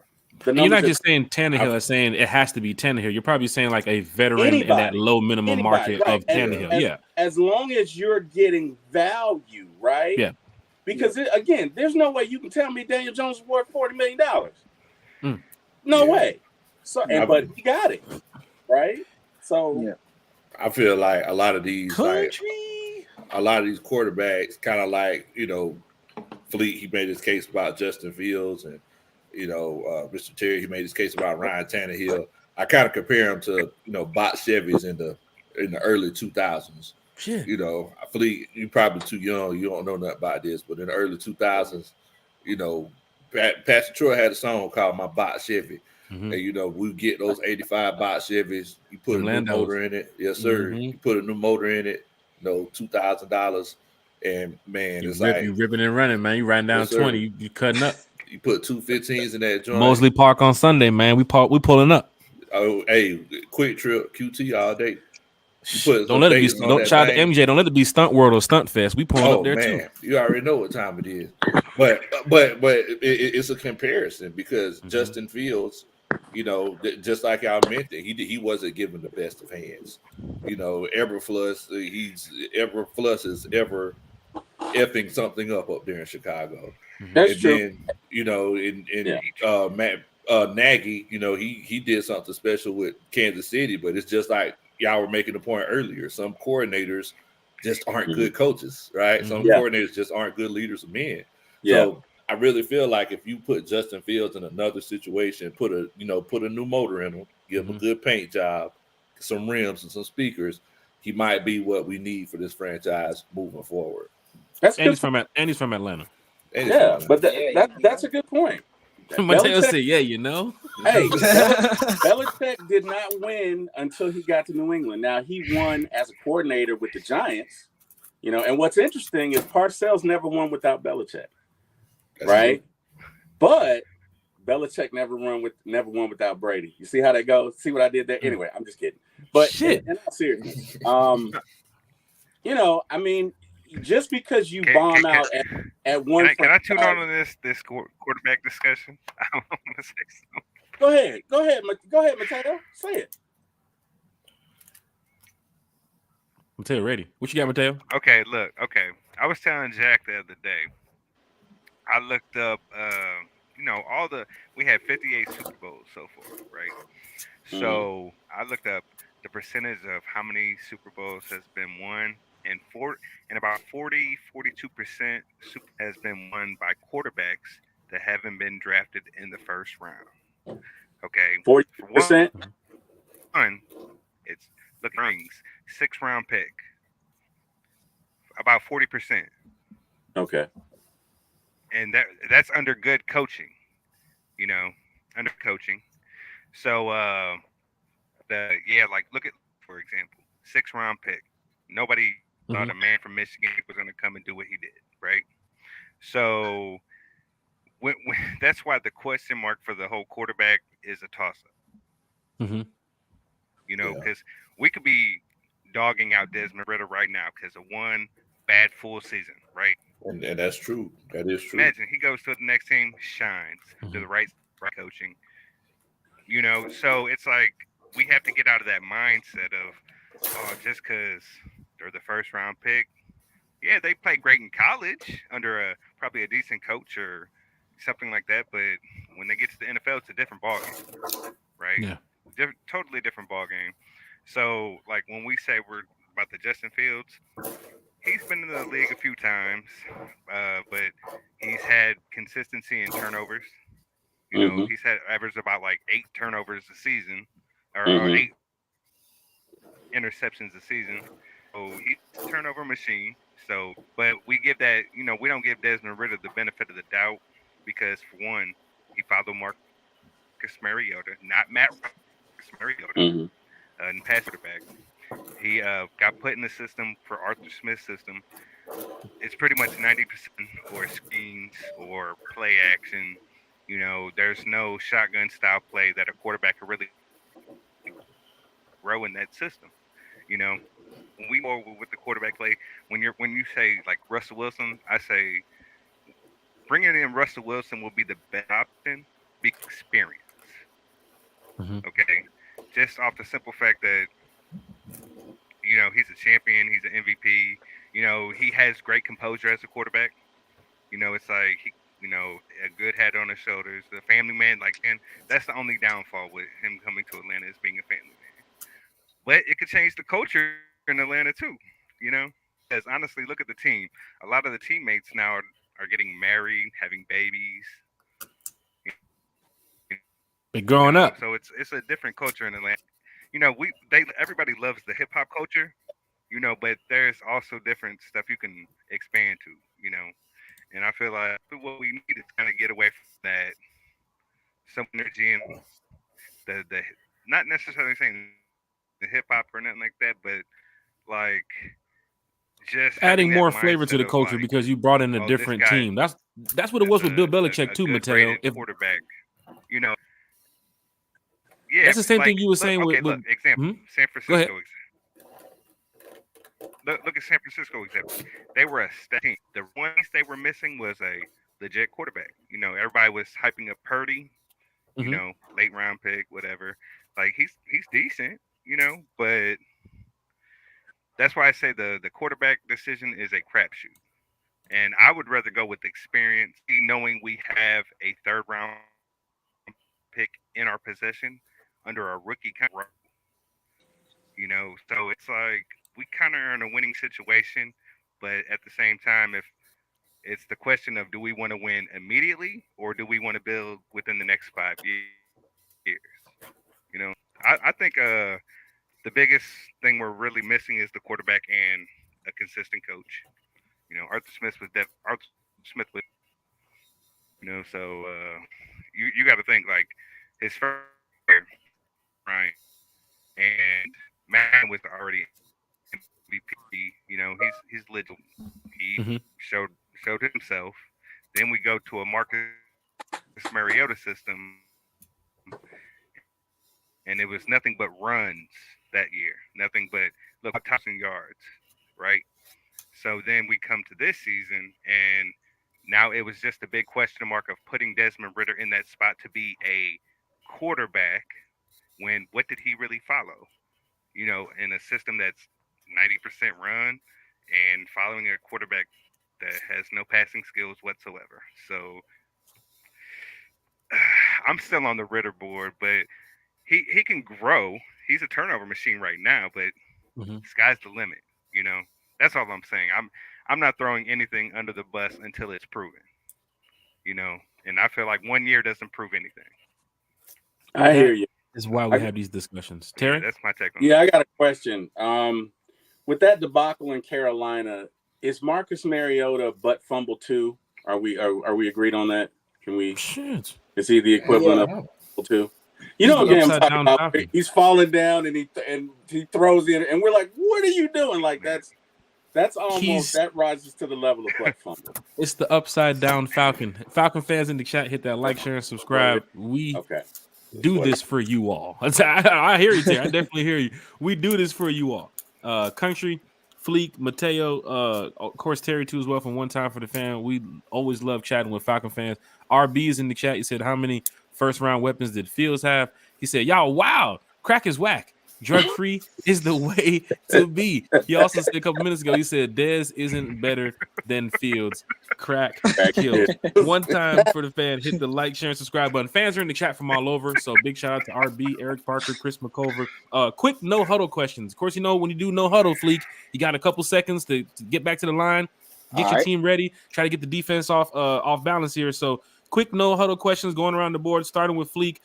Terry wants Calais Campbell back in the building, but no talk still of that could happen. Would you take Calais Campbell back? Yes or no? In a New York second, no cap. Calais, the value that he brought to this team, the value I'm sure he brought to the locker room alone was probably worth the contract that we signed him for. But I would re-up for him because I think he had 6 sacks last year. Mm-hmm.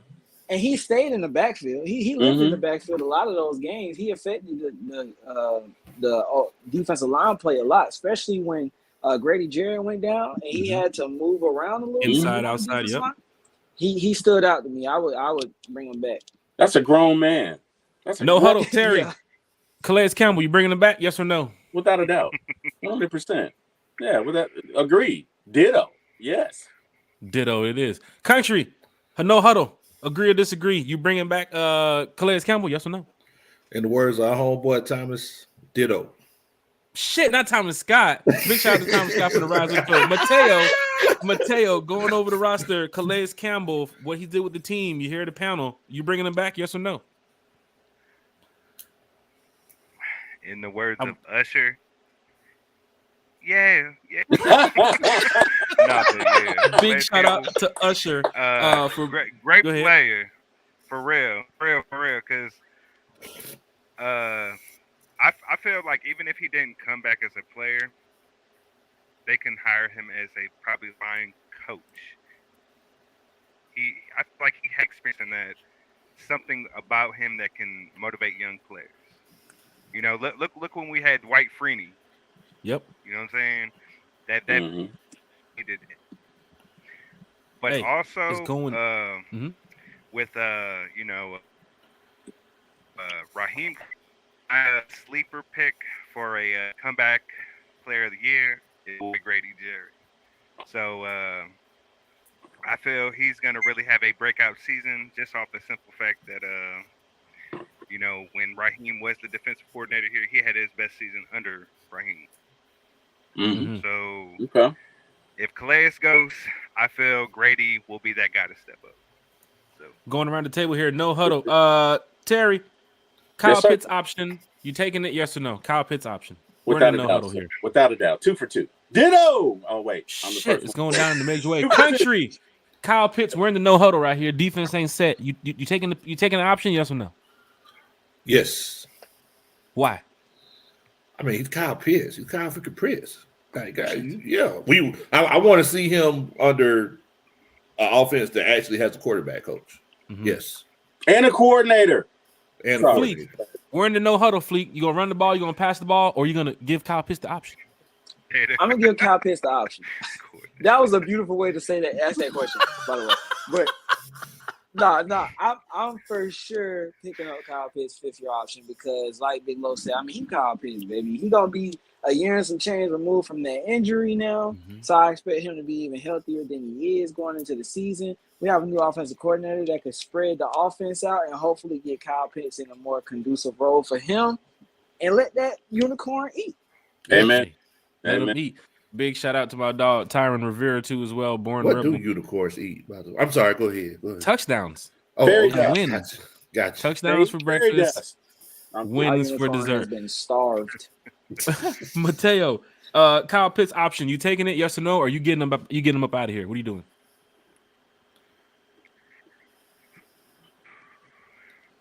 What you got, Mateo? I would definitely bring Kyle Pitts back. You know, I feel he did great. He did great wonders under Matt Ryan. So I feel when you bring that legit quarterback and play with it, I feel it could be something dangerous. And also, he's still one of those diverse players that can play wide receiver. So why would you want to get rid of somebody that can play multiple roles? That's big right there for Mateo. Die-hard Atlanta Falcons fans, we're going around the no-huddle right here. A couple more questions. Terry, AJ Terrell now. Kyle Pitts gets the contract. He back. Hey, what's up, Pitts? But AJ Terrell, he's on the outside looking in. What are you doing with Terrell? Yes or no? You taking it or leaving it? Shit. This look like the no-huddle. Hold on now. Everybody calm down. It's not the no-huddle. Everybody looking to the sideline here. I guess I'm taking him. I guess I'm taking him. I just looking at his last couple of years, I see a trending downward, but right now, I'm taking him. Country, AJ Terrell. I'm going to take it to the old school Maya and Silk the Shocker song. Oh shit! I'll be moving on. I gotta go, Bo. How we have these discussions. This is why we do this. I didn't have the courage to do it. Thank you, brother. That man went to the song. Fleek, how can you top that? It's AJ Terrell. What are we doing, Fleek?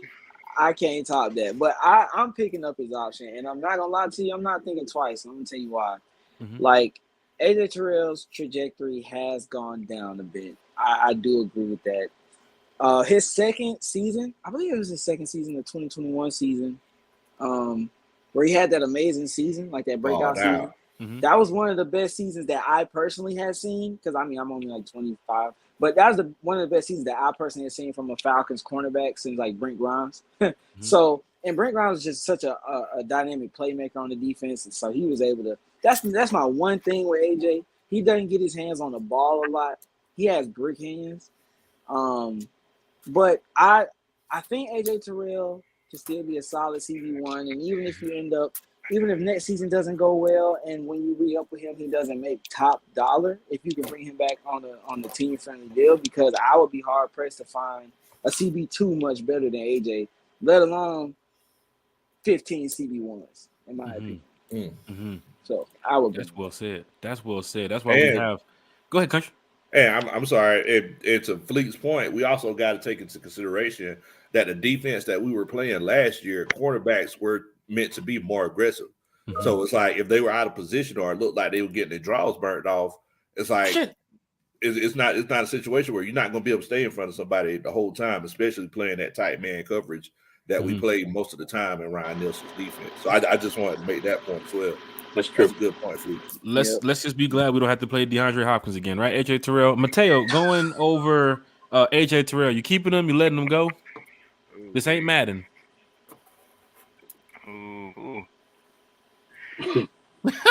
AJ, I say he's a good, legit player. But when it comes to shutting down a legit wide receiver, he's nothing for real. I feel he's more of a number 2 cornerback. We could possibly go for a legit number 1 corner, and maybe move him down, because like Akuta really wasn't proven to me. We took a shot. He just, from what I seen from him, he just let a lot of past him a lot. And that's what we don't need in a cornerback, especially if you're a top-ranked number 2, number 1 corner. But with AJ, I feel, take his 5th-year option, but I feel also make the cornerback room a little competitive, bringing somebody that can like push into that edge, because for right now, I just.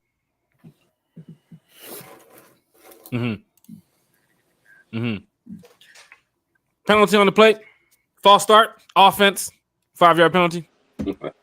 Going to this one here. Primetime games. Mateo, as you can start this off for primetime games, do you see us having one next year? They shitted on us this year. They sent us to London, so that was cool. But we didn't get our spotlight. Sunday night, Monday night, Thursday night. The primetime game thing.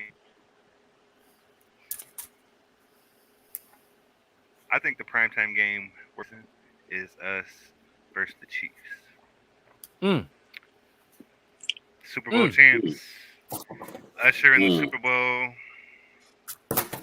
Raheem Morris, Taylor the Swift. NFL is pretty much talking about him, They give him his props, Taylor Swift sightings at the Benz for a Sunday night football game, Country. Are you buying it? Primetime games for the Falcons this year?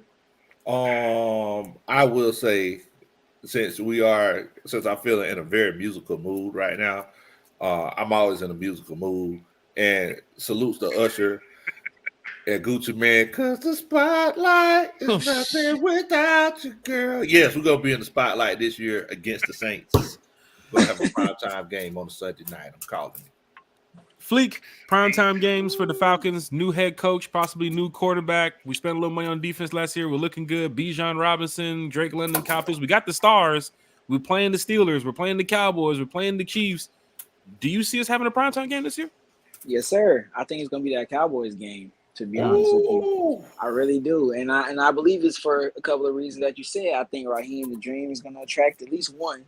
I mean, the way everyone in the NFL talks about this guy is like they all love him. Might as well show him a little bit of love, give him at least one of them things, and then, like you said, who knows? We bring in a Caleb Williams if we trade for the number 1 pick or something. Hey, you all, I think you get one. At least one, just off of that. So, hey, come on now. I think it's potential, and I think if we do get one, it'll be that Cowboys game. You know, for some reason, the media still love the Dallas Cowboys. Un-America's team, Terry. You know what? Primetime games, Terry, you buying it, son? You know what? I think everything that our co-hosts have said is absolutely 100% true, and I still think no, we don't get a primetime game. No, I don't. Shit. No, I don't. I think. Look, man, I think respect is earned, is not given, and they clearly disrespected us last year, and they'll do it again. So, you know, until we get in there and start making some noise, no, I don't think we will. I don't think we will. I could be wrong. I've been wrong before. I feel like I can see it. I feel like last year, I feel like the NFL knew we were going to be boring offensively. I feel like they knew it, and they were like, "We're not going to put them out here just so they can score 12 points. Like, we're not going to do that. We will not subject the rest of the nation to this." Dude. Chat is live. You, go ahead, Fleet. That Panthers game, that Mario the helicopter throw, that ruined it all for the Falcons. That was it. Yes. Not the Mariota helicopter, not the upside down Falcon beer toss. BF2. Hit the like. BF2. BF2. Hit the like, share, and subscribe button, Falcons fans. We're 30 minutes over the grace period. Go ahead, Mateo. Game. Yeah. One game is a sleeper though. Like, say, you know, Russell Wilson does come here. We play the Birds here. So I mean, you have Arthur Smith going to Pittsburgh. Game. It's possible. It's possible. You play America's team with the Cowboys. You play the biggest fan base with the Steelers at home. You play the Chiefs back-to-back champions. Taylor Swift probably coming here. You play Washington with Dan Quinn, your former head coach. You play Arthur Smith not only with the Steelers coming over here, Russell Wilson too as well, wherever he may go. Justin Fields might end up with a new team. So it's possible another team might get a primetime game and throw the Falcons in there too as well. It's not like the Falcons got the primetime game. It's Washington versus us Sunday Night Football because of Dan Quinn and Russell Wilson in Washington. And it's big because, you know, that's Dan Quinn's old team, the Falcons. But for us to get that exposure, maybe it might take a little bit more. It might country, like you said, they looked at our offense and said, nah, that ain't no, this is 12-9 game. We're not doing that. So it's something to look at, but maybe with a new head coach, a top 5, top 10 quarterback, you could be guaranteed a, not saying it's gonna have full guarantee, but if you move up to number 3 and get a Jaden Daniels or a Caleb Williams, like you said, Fleek, maybe they're looking at it like, hey, the Falcons, that's you spent all that to move up. We'll give you a Amazon game. We'll give you Amazon Saturday night. Maybe. That's a good point. That's a plan B. If you don't get Sunday night, Thursday night, or Monday, you get an Amazon game. Maybe if you go and get Naked Guy, you know, Drake May. If you don't get Amazon, you getting Tubi. You know, you getting Tubi. You don't get a Falcons Tubi game. He said Tubi. Last question. Last question in the no huddles here. We'll start with Fleek. We'll end with Mateo. We'll go around the table. Terry, jump in too. If you had to pick 2 games this season, home and away, 2 games this season to go to, which 2 games would you go to, Fleek? 2 games this season, home and away. So away, I would go to the Saints game because I've never been to an away Saints game. We got to get them out there. With us, you coming with me this year? Hey, please, bro. I got to get up there, dog. I got to, bro. I got to. And for the home games, I know we played Dallas at home. Dallas, Kansas City. Seattle, Kansas City. Yeah, easily. Like I hopefully Taylor Swift is there. I know Travis Kelce gonna be there, and I know the best quarterback in the NFL gonna be there. Whoever the Falcons quarterback is, of course. Not Patrick Mahomes, but yeah, no, I just feel like that'd be a fun game to go to. I like what you did there. I like that. You see it? I see it. I see it. Y'all throwing these subliminals in there. Country going around with the primetime game. I'm not primetime games. Home or away. Got to pick 2 games, man. What would you do? Well, for the away game, shouts out to the Rise Up tour. We're gonna be tour. doing it big. We're going to Vegas this year, and I'm sure Vegas is going to go crazy. We got a big party in Vegas set up. Got a big party set up in Vegas. Big party. Yeah, so I'm going with Vegas, and then as far as the home game, bro, it's something about whenever we play the Saints at home. Mm-hmm. Like I just love the way that the city gets together. I'm gonna be at every home game anyway, but the Saints is the one I look forward to the most in Atlanta. I just love the energy that the whole city has. So I'm gonna go with the Saints game. Terry, he will.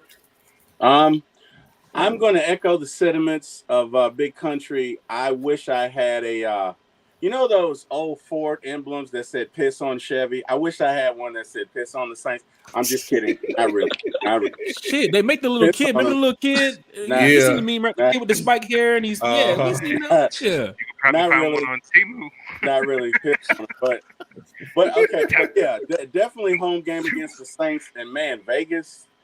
I gotta make it a double, man. I gotta say Vegas. Hell yeah, let's do it. Vegas Go out there and see the Falcons win and win some money, maybe. Oh yeah, let's do it, Mateo. We already know where you're going for your away game because that's where the Rise Up tour comes in. Now you talking about, but still, you see the schedule, man. Where would you go, home and away this year? Where would you go? Okay, definitely shooting for the Vegas game this year for sure, and I'm going to home opener this year is going to be versus Tampa Bay. And the reason why I say that is because they were the division winners, and that was Raheem Morris's old team, our division. So I feel, and the last couple seasons, this past season we played the Panthers home opener. The year before we played the Saints. Panthers, Saints, yeah.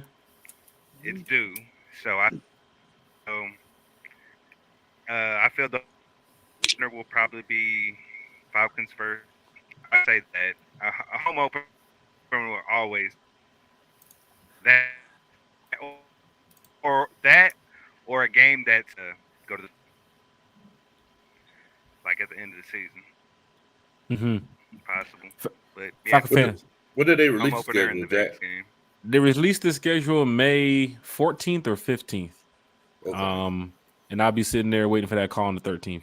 But hit that like, share, and subscribe button. See what I did there? You see what I did? I get one in too. I get one in too. I'm with you. Now hold up, Jack from State Farm. You got to tell us, what are your two games? Come on. I mean, I'm going to all of them. That's what I say. But if it had to be a choice of I can only pick two, I'm gonna throw it out there, man. I'm gonna say Denver, man. Because I've always wanted to do the whole skiing and snowboarding thing in Denver. I did it a long time ago. Mile High City. Yeah, but it's a good feeling because I've never been to Denver too as well. So to see the fan base and how they react, and it's an eye, but it's an AFC team too as well. But Denver would be kind of cool. And then for the home game, bro, I done did this in the past, man. Going to a Falcon Cowboy game at the Benz, that last game was lit. Yes. And them Cowboy fans came in there just talking hella shit. But I got some Cowboy friends that's going to be, coming to the game too as well. And I know the last time we was down there on the field, drinks throwing around and people talking trash and back and forth, and then more Cowboy fans and fucking Saints fans walked up. You know what I'm saying? So it's kind of weird because the joke is that Saints fans are Cowboys fans on the side. Like what Lil Wayne said, the mayor of New Orleans. He said that New Orleans once wore Cowboys jerseys and 49ers jerseys in the quarter. He's seen it. He's the mayor of New Orleans. I gotta believe this guy. Isn't he a Packer fan? He's a Packer fan. That's what I'm saying. He even from New Orleans, born and bred. He does not want to support the New Orleans Saints. So that Cowboys game is always interesting here in Atlanta. And we owe them an ass whooping because when we went down to Dallas a couple years ago with Matt Ryan, they beat the shit. Oh my God! And for those fans who ever go to Dallas and that ever happens to you where your team just gets fucking beat up by the Cowboys because you can't get to your seats because Gary Jones oversells the tickets and you'll never find your seat because there's always a bunch of people standing up and security just don't fuck with away fans. But there is a Six Flags, the next exit up. So if your team is getting beat by 30 in the fourth quarter, there's a Six Flags. It doesn't close till 7. So, and if you have your season pass from Georgia, you can go to the Six Flags. So there you go. Hey, that was fun that day. There you go. That was fun. You learning from experience? This is from experience, from watching the Falcons get beat bad, and I was sitting there in the fourth quarter saying, you know what? I really want to get on that Batman ride, and it's like it's 3:15, and I got about 4 hours, and I got a flash pass, so I can use my flash pass. So I wanted to make sure I use it somewhere. Yeah. Wow. But your team's getting beat by 30, Fleek. What the fuck you want me to do? What do you got to lose? It's bad. Oh, let me tell you something. I can tell you, Fleek. We done went to Minnesota a couple years ago for that home opener against the Vikings in their new stadium. Boy, we done had the party Saturday night. We were lit. Boy, that first play of the fucking game when Matt Ryan got sacked. Then you heard that. Woo! It's like, you motherfucker got horns. The next thing you know, next sack, then turnover, then the Vikings score, then our next sack, and interception, and you hear, woo! I said, yo. It's a long here. But I can keep going. The worst experience? Cincinnati. Fans don't sit down. They have this Cincinnati song. It's one of their old historic fan fight songs. But it sounds like it was made in the 1920. And it's just horrible with the ball bouncing on the letters. And it's like, go Cincinnati. And you're hearing this shit the Bengals are beating the shit out of us. So you hear this shit on first down. You hear this shit on fucking punts. You hear this shit like they were going to halftime and they played this shit. And then they came out of halftime playing it. And then they have like 2 or 3 songs to follow because they're big Bearcat fans. So they played the college song behind it. It's like, what if it's not a college football game? Where the fuck did Bearcat song come from? But they're big time fans out there. Yeah, Fleek, that's my rant. They have a concert like after every touchdown. Like they literally have a concert after every touchdown. The Saints game when you're in New Orleans, Fleek. Oh my gosh.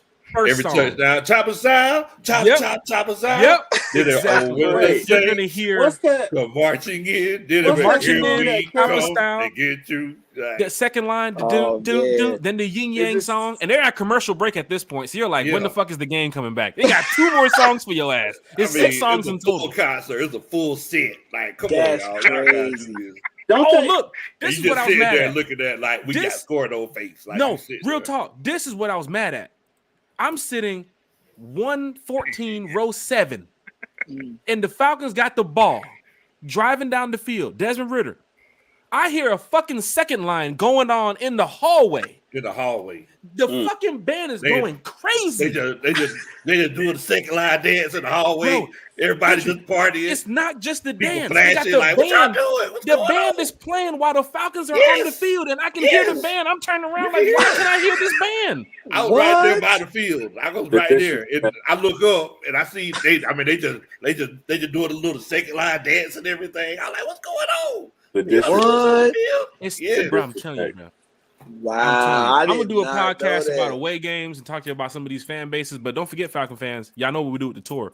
We're going to Philadelphia this year.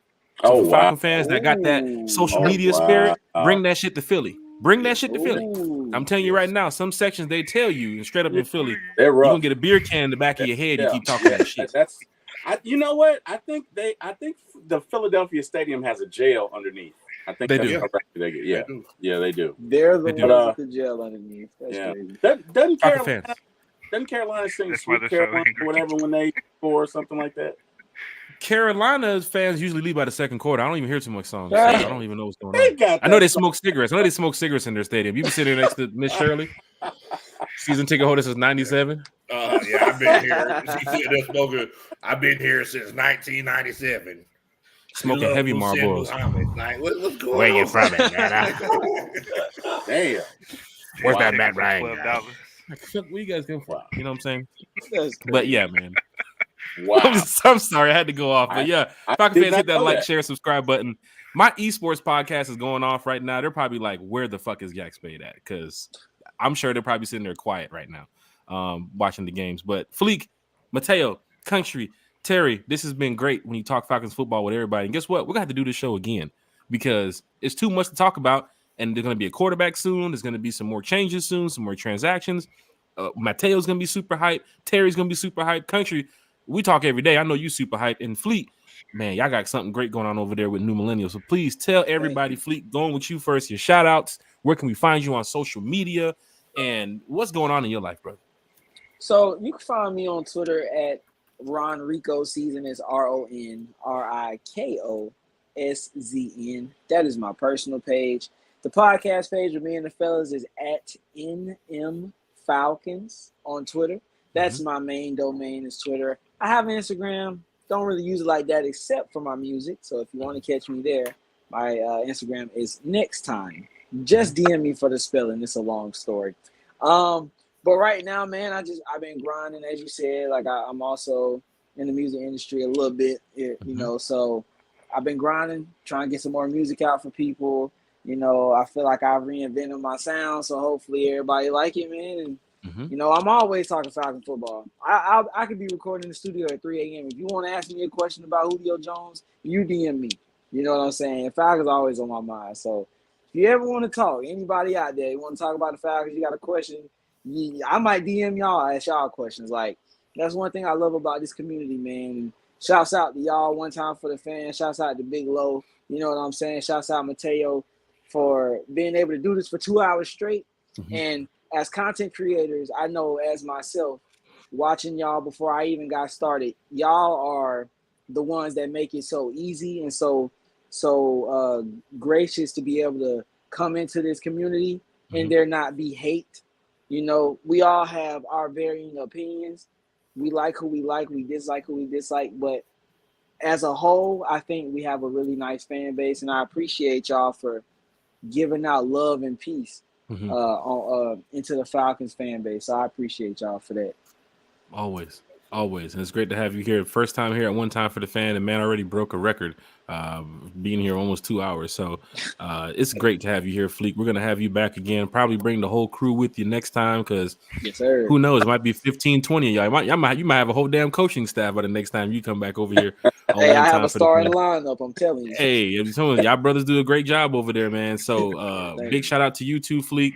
We're definitely going to catch you on social media. Don't forget, Falcon fans, he's a musician too as well. So go ahead and check out his music too as well. Now, you said, where is the music now? Because people are going to ask, where can we find the music again? So the music is on SoundCloud, Apple Music, Spotify. But I say go to my Twitter because I'm going to pin a tweet about my new name because I just went through a rebranding on the artistry side. So things are going to look a little different there. So just come on over to my Twitter and then I'll get you caught up. Hey, Falcon fans, hit that like, share, and subscribe button for Fleek. Big shout out to you, man. We will catch you back on the next time you come back around to One Time for the Fan. Thank you, Fleek. Thank y'all. No problem.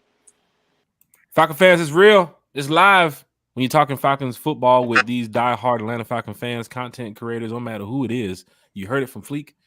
Special guests in the past. Myles Garrett was on the other day. We did another panel. We had Ricondo, Scott Karisic. So much going on what we have left for the rest of the year with One Time for the Fan because we're just getting started. Mateo, you know, we talked about it too as well. You're a diehard Atlanta Falcon fan. Tell people where we can find you on social media. Give us your thoughts. And, of course, my brother, give us your shout-outs for today. All right. Well, big shout-out to we had a good conversation on Falcon football. Big shout-out to One Time for the Fan for having me on. Big shout-out to Jack Spade, my guy. You know, ever since I met him in Tennessee, always been a legit fan. On the rooftop in Tennessee at the party we had. Social media, Facebook. Yeah, at the party, you know, you can find me on Facebook. I run a fan page called Dirty Falcon Bird. It's called D for sure. Provide some content on there. You can always find me as well on social media. Always talking football. But yeah, or you might the squad. You know, team first, no matter who the quarterback, coach, or whoever it is. I was telling you, you know, if we go whatever, I'm still a fan. Always. So, but yeah, big shout out to everybody on the panel tonight. Had a good conversation, and can't wait to see what Raheem and Terry get to cooking. That's what it's about. When you have diehard fans like Mateo talking Falcons football for 2 hours. Once again, when me and Mateo was talking Falcons football on the phone for damn near an hour and a half earlier. So, Mateo, you're getting used to this podcast life. We got to bring you back to talk more Falcons football this offseason. You hear it from Mateo. You hear his social media, where to follow him, where to find him. We will post all this information in our description in our YouTube page, and we'll have it on our Facebook channel too as well. Mateo, I thank you for your time talking Falcons football today, sir. Appreciate you. Going down in a major way when you got Falcon fans like Mateo here, Fleek here, Bigelow Country Sports here. I don't know how to repay you, sir. You've dropped a lot of knowledge here on this channel. We have to find a way to put a video together, some type of, I don't know, country collage of all the knowledge he's dropped on the channel. I don't know about that, Bo. You had Mateo tonight bouncing ideas off of what we said. Fleek bouncing ideas off of what we said. You've been on the podcast before. We had other special guests. Country, sum up tonight for Falcon fans that's sitting here listening and watching Apple Podcasts, Spotify Podcasts, your channel, your platform, Facebook, no matter where they are. Sum up just tonight of the conversation we had and give us your shout outs for the day, sir. Oh, yeah, man, definitely. It's always good whenever you get a chance to chop it up with other Falcons fans, just genuine Falcons fans who just love to talk about ball and, no ulterior motives. And, even if you disagree about something, it's like you could gain something from the situation. You could gain knowledge. You could bounce ideas off of each other. And, that's what's beautiful about it, man. That's what makes sports so interesting, right? Because if we wouldn't watch the Super Bowl if we knew what was going to happen, So, we love to, sit and watch and see what happens and then learn from it. I feel like that's why, my dad used to say that sports fans, they're learners. They like to learn from what happened. And, sometimes, they'll double down, and think something different is going to happen that, but it's all about the variables in the words of famous Coach Arthur Smith. But thank you so much, Jack, for inviting me on. I definitely appreciate it. We have a good time as usual. For everybody out there that don't know me, my name is Bigelow Country. I'm just an old country boy, former football coach that love to sit around and talk about sports. You can find us at Bigelow Country Sports on YouTube. That's spelled Kuntry. I didn't realize I was spelling it wrong until I graduated from college.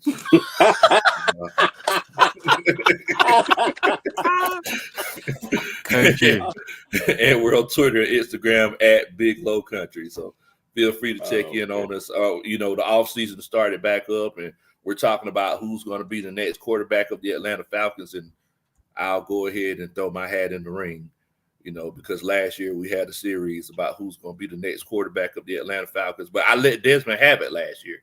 But this year, I'm going for it. I'm making that run, Jack. Oh, well. Huh? So as QB4? Are we going to get an iPhone for a quarterback, or are we? You're going to get a Cricket when you're dealing with country. You're going to get a Cricket. Well, it's actually a prototype. It's the iPhone 16. A lot of people haven't seen it yet. Shit, it ain't out yet. Yeah, it ain't out yet. Okay. Wow. Yeah, it has like its own projector. Wow. The Apple goggles kind of work with it. And, you can do the hologram. Yeah, this all started. All started because I can throw 80 on the run in the rain on a cold December day, outdoor stadium too as well. Yeah. Matter of fact, I can tell you about that time, but we're a little bit out of time. I'll tell you about it on the next time at one time. So Jack could throw 80 on the run going forward, but I could throw 85 backpedaling in February when it's colder. Is that right? In the snow. Yes, sir. So I mean, bare feet. Yeah, hello. Right? I hear you. Going downhill. Somebody said gonna get Eric said I'm throwing 80 on the run on Madden. Eric said on Madden. I said on Madden we're doing 80 on the run. I hear that. Country, this is great to have you on the podcast tonight. You're going to be back, so go ahead and get your schedule open for tomorrow. We'll get you back on the podcast. But we got a lot going on with Country's channel, our channel, Dirty Fanatics United, big shout out to Chase too as well. Everybody, Kiki Bodie, everybody who's been rocking with One Time for the Fan, of course, and rocking with Country's channel. Country, you've been doing it for a while now by yourself. I do applaud you. Coach Ronnie, you got to give a big shout out to Coach Ronnie too as well. Coach Ronnie, hers now, but to see Country turn on the podcast and it's him and the fans. Coach Ronnie's there, but it's him and the fans. And the man can deal with pressure. The man can deal with pressure. Raheem might want to call him up. Raheem might want to call him up. That's what I'm saying. Maybe. Or warm this thing up here. Or at least third down in Carolina when we need like a field goal to tie. Maybe maybe. You're saying give him a call on the sideline. He can handle pressure. I can handle it. I can handle it. I'm just Desmonds. Desmonds. Yeah. I'm just playing. I take no sides. Just comedy. Just comedy. It's just comedy, Desmond. Look, there's some Ridder fans. Look, dog, I know I'll probably go get some blowback from the No-Kill 20. It's just. Oh, you're definitely gonna get that. Oh yeah. It's just entertainment, y'all. It's just entertainment. My God. Nokia finna tweet you in a minute. What you say? We still out here, man. We still out here. Hey, and Kiara. And whoever Kiara is, when she sees this show, sir, I'm just saying. I'm just saying. Kiara expect some level of engagement. Kiara don't ain't nothing but love. It's all love. You, man. One time, man. Big Low Country Sports, Apple Podcast, Spotify Podcast, all the platforms are out there. Country, we do thank you for being with us tonight, and we will catch you on the next time for One Time for the Fan. Falcon fans, going down in a major way. Terry T. Will. Yes, sir. That's a great podcast we had tonight talking Falcons football. I think the baby's on the way down, so it's time to get ready to get up out of here. So I hear that, man. It's great to have content creators and Falcon fans and everybody talking Falcons football together, because at the end of the day, Fleek wants to win, Mateo wants to win, Country wants to win, you want to win. So it don't matter what route we go, how we go, we just want to win. Let's get there. Agreed. Terry, you're gonna close the chat. You're gonna close the show with me tonight because, of course, One Time for the Fan is what we do. Yes, sir. Absolutely. Fans, you can see it in the chat. This is the last night to sign up for the giveaway. The giveaway we'll be doing tomorrow. We will announce the winners of the giveaway. It's a free giveaway. All you have to do is just put hashtag One Time for the Fan in the chat.